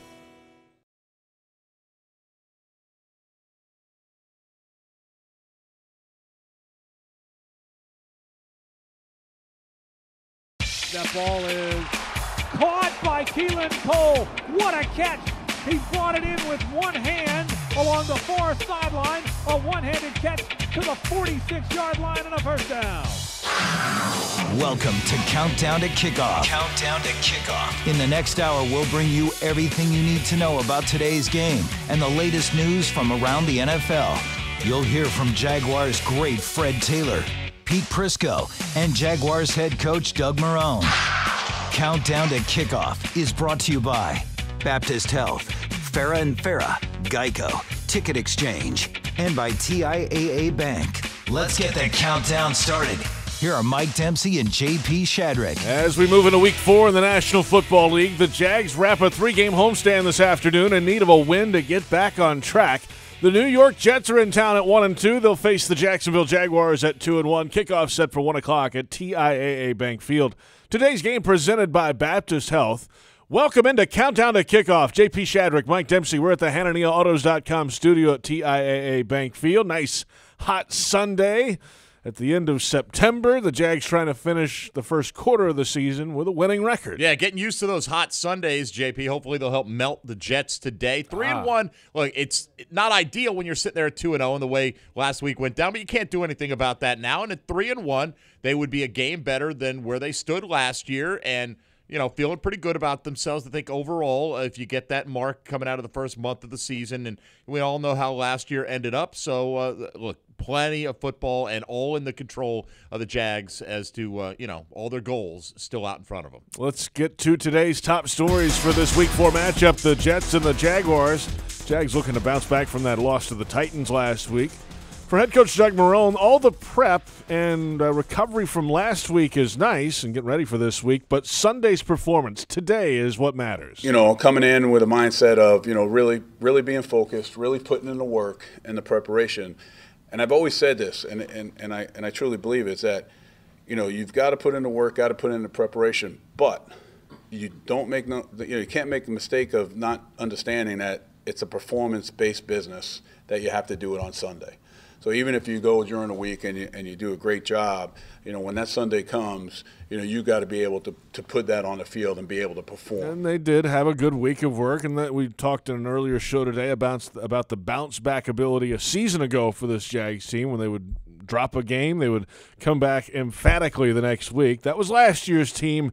You got to do it again here in 2018. Certainly you do. You have to prove it, but we know they have the ability to do that. That doesn't mean they've earned the right to call themselves any kind of a defense other than what they put on film for 3 weeks, right? Last year you scored a bunch of touchdowns. You did all these things. That's last year. They know that. They're going to come out today. I think they had a very good performance last week. Anytime you hold an NFL team to 9 points, you expect to win that game. But, I imagine even they were a little self-critical after that. JP, a couple of plays that could have gone the other way for them. Had the big penalty on Malik Jackson. So they're certainly, I'm sure, wound up and ready to go against this rookie quarterback today. Jaguars offense last week could have used Leonard Fournette in that game against Tennessee. They didn't have him available the last 2 weeks. Leonard Fournette is active today, by the way. Jags receivers had some drops last week. Bortles had some overthrows, but they couldn't complete anything down the field. But there were some opportunities there, according to quarterback Blake Bortles. I think just continuing to take what they give you, not get greedy, not force anything down the field. Continue to take the underneath stuff in the play action game. Take the checkdowns, and we did. We had some shots downfield that I didn't pull the trigger on and missed. But you can't get greedy and start forcing stuff downfield, because you want to. They're not giving you anything. You want to throw the ball downfield. You want to move it. But I think just playing within the system and staying comfortable and happy with getting completions and being efficient. Yeah, that's when maybe the secondary is playing off the receivers, playing deep, and not letting you get over the top is easy. You just, take what they give you, and that's an easy way to get some completions, but they just couldn't do that last week. No, that was the right. problem. I mean, look, you look at the week before that, you had a lot of wide receivers running wide open against the Patriots, and it didn't feel that way last week, even though they were playing kind of an umbrella coverage. You think some of the crossing stuff underneath would have been open. I didn't see it nearly as much as I did the week before. Then you had drops. You had inaccuracy by Blake Bortles. At times he was hurried. So it was just a combination of things. But when it's there, you got to be able to pull the trigger if you're Blake. And I understand what he's talking about. You don't force it if it's not there, if the guy's double covered. But as he admitted, there were a couple of occasions when he probably should have pulled the trigger. So I would look for a couple of those shots today. Back to defense. The Jaguars D has only had 3 takeaways this year and no interceptions for the Jaguars secondary. Deshaun Gibson, the Jags safety, had a declaration in the Jaguars locker room this week. Who it would be? Who's going to get the first one? What's it before? Deshaun James Gibson Sr. I won't even. Deshaun James Gibson Sr. And if you ask them, they better say me too. The media group asked somebody else later in the week, and that somebody else was 2.0 Jalen Ramsey. And he didn't quite have the same answer. I wouldn't agree, but, I wouldn't agree. But if Gip does, though, we'll all be happy. We just need somebody to pop it off, really. I think it's going to be myself. I'm going to be happy for whoever pops it off, and then we're going to get it rolling from that point on. Jalen Ramsey good again this week. He had the new hats that he's designed that he showed off this week for his charity and all that. And they feel it. This is the game. Okay, we've got a rookie quarterback coming in. Yeah, it's a good Jets team that can run the ball, but there might be opportunities here, and they're ready to get something done, I think. No question, JP. Look, the team leads the NFL, tied with the Redskins in fewest points allowed per game so far this season. That's really the category you most want to be effective in as a defense, but the fact that their sack totals are down, the fact that their turnover totals are not scoring the football on defense with the exception of the one by Miles Jack a couple of weeks ago, all those things are down right now. That means we know they're capable of adding in those areas. This defense has room to get a lot better as the season goes along, so that's the exciting thing. You're already performing at a fairly high level, and you're not firing on all cylinders. Jaguars defense, 7 sacks through 3 games, well off the pace from a season ago. Unique Ngakoue has not found his way to the quarterback yet. Offenses, though, he says, are planning for the third-year defensive end. It's respect.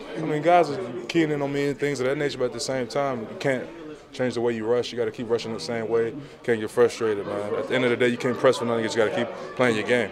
I don't feel no way right now. I'm still dominating. If you put the tape on, I'm dominating. Right. It just ain't come yet. Yeah, we'll see how it goes. And this happens. You put a great season together, and then teams get a book on you and shift things your way maybe, and you got a good pass rushers figure out a way to get home anyway and work through it. Or it's just a matter of milliseconds, right? Maybe he's just, you're that close. Sometimes you get the ball, you knock it out of the quarterback's hand. Other times you just miss, and it's not necessarily anything that the other team is doing to you. If he is showing up on tape as much as he feels he is, I think the breakout game is probably coming soon. Oh, I like that. How about today? That would be a nice one. There are some of today's top stories. By the way, Leonard Fournette, as we said, is active and available for the first time in a couple of weeks with that hamstring issue. A.J. Cann, the right guard, will play today for the Jags. He missed last week with a triceps issue. So the notables back in the offensive lineup today for the Jacksonville Jaguars. We'll come back on Countdown to Kickoff with a look around the National Football League as we head into Week 4. The Jets and the Jaguars tee it up at 1 o'clock. And from TIAA Bank Field, this is Jaguars Radio. Technology today is always changing, but one thing has remained consistent for the past decade in Jacksonville. CSI Tech is your partner for finding the top IT talent in Northeast Florida. Across the full spectrum of IT positions, CSI Tech can find the right fit for you. And with their award-winning People Done Right philosophy, you can feel confident in the results. Call CSI Tech at 800-582-0828 or go to peopledoneright.com and partner with CSI Tech, part of the CSI companies and proud partner of your Jacksonville Jaguars. Attention Jags fans, this is your chance for you and 3 of your friends to fly to Houston to see the Jaguars take on the Houston Texans December 30th. All you have to do is download the free Money Pages app today, and you can enter to win airfare, hotel stay, and tickets to the big game, all covered. The savings don't stop there. When you download the free Money Pages mobile app, you'll unlock great local savings on the go. So it's simple. Pick up your phone, go to the App Store, and search for the free Money Pages app. Good luck, and go Jaguars. Okay, so we're here to see who's going to go for the win. First off, Molly took it to the next level with the chairs and the coolers. Here comes Emma, bringing it with those killer boots and that portable grill. Oh my, I think she's going for it. Mom, I think the hot dogs are on fire. Hold on, honey. Ladies, where did you go to get ready for the game? Stein Mart. Visit any one of our 6 locations in Jacksonville for all your tailgating needs as we proudly support the Jaguars this season. Stein Mart. Saving is a beautiful thing. Are you suffering from shoulder pain? If you have clicking and popping in the shoulder joint, persistent pain that intensifies with use, an inability to lift your arm over your head, or a tingling, burning sensation in the shoulder, elbow, or wrist, waiting to see a doctor could make your injury worse. Baptist Health and Jacksonville Orthopedic Institute have innovative and effective treatment options available right now to relieve your pain and restore your mobility. Don't wait. Call 904-JOI-2000.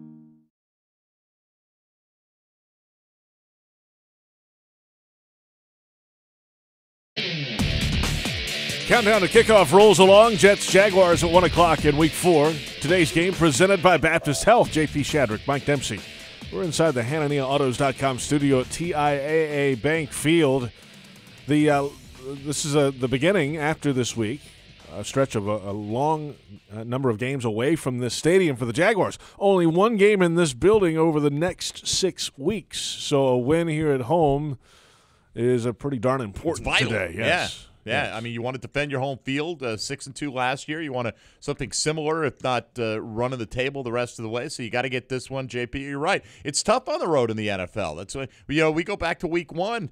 Hey, we'll take that win. Anytime you go on the road, you get a W. It doesn't have to be pretty. We know there's some tough opponents coming up, but this is the one they should be able to handle their business with today. Yeah, handle this one. Worry about Kansas City next week. There's plenty to worry about over there. And beyond that, there are other pretty big games on the schedule down the road. So week 4, NFL, and plenty of big storylines this week. Well, the Rams already 4-0. They had an impressive, at least offensively impressive game on Thursday Night Football. Perfect quarterback rating for Jared Goff, one of only 5 quarterbacks in NFL history with over 450 yards passing, 5 touchdowns, no interceptions in a single game. He did that against a pretty good Minnesota defense, although they were without Everson Griffin. L.A. did it on their side without Pro Bowl cornerback Aqib Talib. He went on injured reserve earlier in the week after undergoing surgery on an injured ankle. They are holding out hope that he can return later on this season. Le'Veon Bell has not played this year for the Pittsburgh Steelers. The Pro Bowl running backs holdout continues with no end in sight, but now the Steelers are reportedly actively shopping Bell. According to Ian Rappaport of the NFL Network, the Steelers are contacting teams seeking at least a second-round draft pick and a, quote, good player in exchange for Bell, who's yet to sign his franchise tender. He's currently forfeiting roughly $850,000 per week every week that he fails to report. Quarterback Jameis Winston back from his 3-game suspension this week for the Buccaneers, and even if Ryan Fitzpatrick gets a start today for the Bears, Winston may see the field before long. Reports indicate that Bucs head coach Dirk Cutter told his team he's only 2 or 3 plays away from benching Fitzpatrick for backup Ryan Griffin this past Monday night before the veteran rallied Tampa Bay in an eventual loss to the Steelers on Monday Night Football.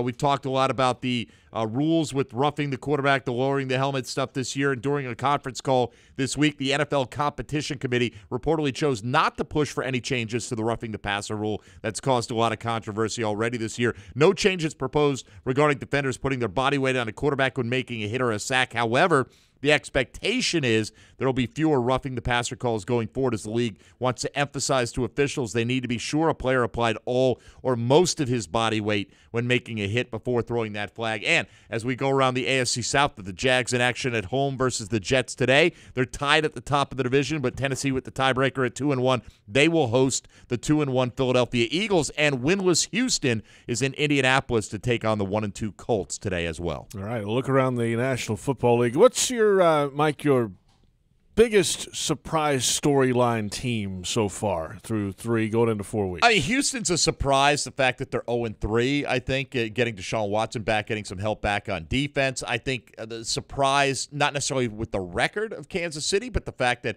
Patrick Mahomes-led offense is unstoppable. He's on a ridiculous pace to break every passing mark in NFL history for a single season. He's got 13 touchdowns, no interceptions. No interceptions, right. And that his bad game last week was like 3 touchdowns with 330-something yards. So that's been phenomenal. The Rams are as advertised. And, people say you got to win through the draft. Well, they drafted well, but they certainly supplemented with a lot of big-name free agent additions, including Talib, who's on IR right now, but Marcus Peters and Ndamukong Suh, among others. So it's worked out to this point for the L.A. Rams. Well, for the Rams, I mean, is part of that, you think, the market?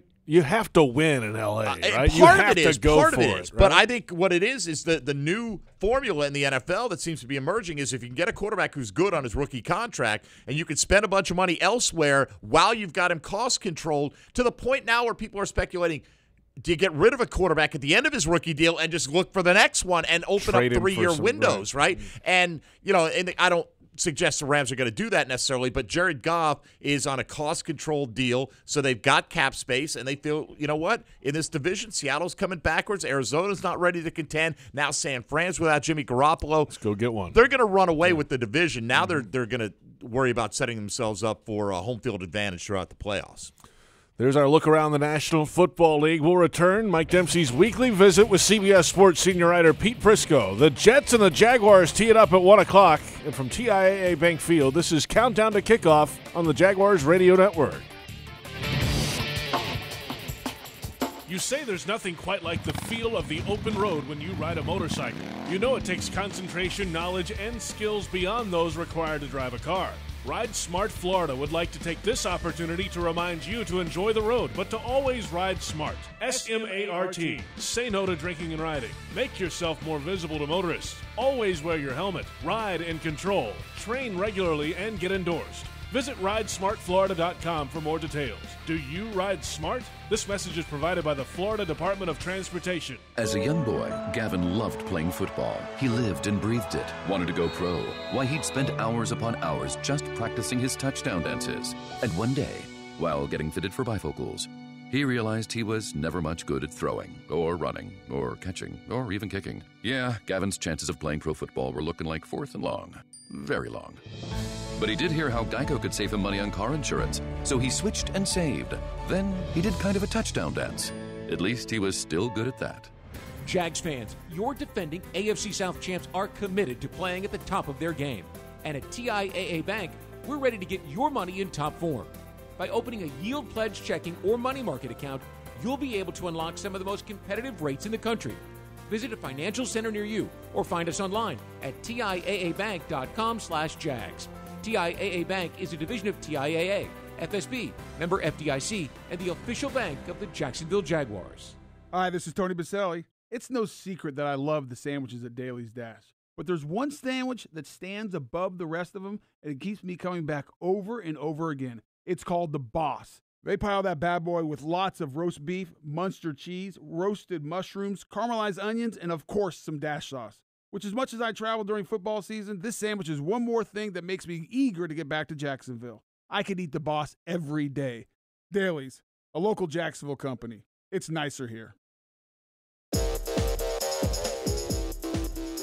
Down to kickoff, Mike Dempsey here. JP Shadrick will rejoin me shortly, but I'm joined now by Pete Prisco of CBS Sports, our senior NFL writer, as we have this conversation every week. Pete, thought we'd be having it about a 3-0 football team, but unfortunately, Jags let one get away last week, didn't they? Yeah, that wasn't a very good performance, and that's something going forward that they're going to have to learn how to handle. I think they've, over the course of Doug Marone's career, they've done a nice job of bouncing back after a loss. But when you have success like they had against New England, you got to be able to handle what's coming next. Why do the Titans just have the Jags number, or do they? I mean, they've won 5 out of the last 6. Well, Mike, I think it's when you're the bully, and they envision themselves as the bully. They're Jaguars. They're tough. They're big. They're strong. They're physical. And then the other bully comes to town and hits you in the mouth. I think that makes for a good matchup, and I think that's what you get with the Titans. You get a lot of smash mouth. You get a lot of ugly football, and for whatever reason, it's worked against Jacksonville. We were giving Blake credit, and I think due credit, for his performance against New England, saying maybe the best single game of his NFL career. Wasn't the case this past week. Are you expecting a bounce back out of him? Yeah, I do. I mean, look, I'll be honest with you. I didn't like the game plan. I thought it was too horizontal instead of being too vertical. And I know he missed a couple of guys down the field, but they need to drive the football. He had too many balls tipped at the line of scrimmage, which is on him and the offensive line, and he had 4 drops. So add it all up, and it was an uneven performance. It wasn't good for anybody on the offense, and they need to be better. I mean, defense gives up 9 points. You're supposed to win that football game. Right, and with the banged-up T.J. Yeldon especially, Pete, I think we saw the importance of having Leonard Fournette in there. It was fashionable to say after the New England game, are they actually better offensively without Fournette? I think a healthy Fournette, obviously vital to this offense. Oh, no question. Look, they also were technically down 2 offensive linemen. I mean, right. Wells did a nice job in there. Chris Reed struggled a little bit. No A.J. Cann. So that impacted what they could do. And you could tell that Yeldon was hurt. I mean, he probably was, pushing it to the limit to even play in the game. So add that all up, and it was why you would see an offense that couldn't move the football. Defensively, I mean, look, they held them to 9 points, but the pass rush and the sack total, let's put it that way, the sack total, not what they want right now. It's tough to match where you were last year with the opener last season, having a 10-sack performance, but only 7 for the Jags to this point. But are you happy with the amount of pressure? Do you feel like they're close to a breakthrough game in that category? Yeah, I do. And, the biggest disappointment for me has been Yannick Ngakoue. I mean, I thought he was going to be one of those guys that would be – I predicted him to be Defensive Player of the Year, and so far he hasn't scratched yet for whatever reason. So that's concerning. They're getting – they got 3 last week. Technically, they probably should have 4. But I mean, they get after the quarterback still, and it's not really a concern. But guys like Ngakoue, guys like Jack, those are the guys that need to elevate their game to the high levels for this defense to go to the next level. Talking here with Pete Prisco as the Jags get ready to take on the Jets. And, Pete, the Jets traded up to the 3rd pick in the draft this year, landed Sam Darnold when he slid past a couple of teams that might have taken him at the top. What have you seen from Darnold through 3 games of his NFL career? He's smart. He understands the passing game. He's got limited weapons, but he won't drive the ball down the field, which has to be a little bit of a bugaboo for their offense because it's young quarterbacks tend to take the safe throws, and he's had a tendency to take the safe throws. If you look at his numbers, they're not very good in terms of getting the big chunk plays. So I think that's going to be a problem against Jacksonville. I think at some point when you want to back off a defense, you have to be able to take the shot down the field. And he's only, he hit the one to Robbie Anderson in week 1, but even that he was late with the throw. So I like what I see from him, but he's got to start taking some chances down the field. Yeah, and they took that shot with Anderson, too, in a game where they were kind of naming their score at that point. You could play a little bit more freely in that circumstance. What do you see this week between the matchup between Jacksonville and the Jets? Where do the Jags have the advantage? Well, I think their defense has a big advantage, and I think it's tough for a rookie quarterback to go on the road and play a defense of that caliber. I think he's going to make a few mistakes. Offensively, I want to see Jacksonville get back to being a team that can, dictate tempo a little bit. They did that against New England, and then they kind of went into last week's game thinking, oh, you know what? They have a backup quarterback, and it's not a banged-up quarterback. We don't need to score a lot of points. And then they looked up in the fourth quarter, Mike, and it was 6-6, then it was 9-6, and they couldn't go get the points they needed. So I think they need to be a little bit more aggressive on offense. Throw to score, then run to win, and then I think their defense will make a couple big plays, get a couple turnovers. All right, give us your prediction, Pete. What's the final score going to look like? Yeah, I think Jacksonville handles the Jets pretty easily. I think Darnold's going to have a rough go of it in this game, and I think the Jaguars will bounce back after what was kind of a lifeless performance across the board last week. I think they bounce back and play like the team we expected them to be. All right, we'll see if they keep them at arm's length and make this one an easy one. 3-1, be a game improvement over where they stood last year after the quarter pole of the season. So, and it would be nice to get that win before you head on the road to a tough matchup with the Kansas City Chiefs next week. He is Pete Prisco from CBS Sports, our senior NFL writer, and we talk to him every week in anticipation of kickoff with the Jags. Pete, always a pleasure. We'll talk to you next Sunday. You got it, Mike. Take care. All right, buddy. There he goes. We continue to count down to kickoff next with a visit to the booth. Frank Frangie, Jeff Lageman, and Tony Baselli standing by on Jaguars Radio. Jaguars fans, your favorite bag boys are back in town. Don't miss out on loads of fun when Jaguars players make an appearance at Publix on October 2nd to help bag your groceries on behalf of Tide. The Jaguars know even amateur-level athletes get a professional-level stink, so they want you to use Tide Pods after your big game. Come out to the Publix in the Nocatee Town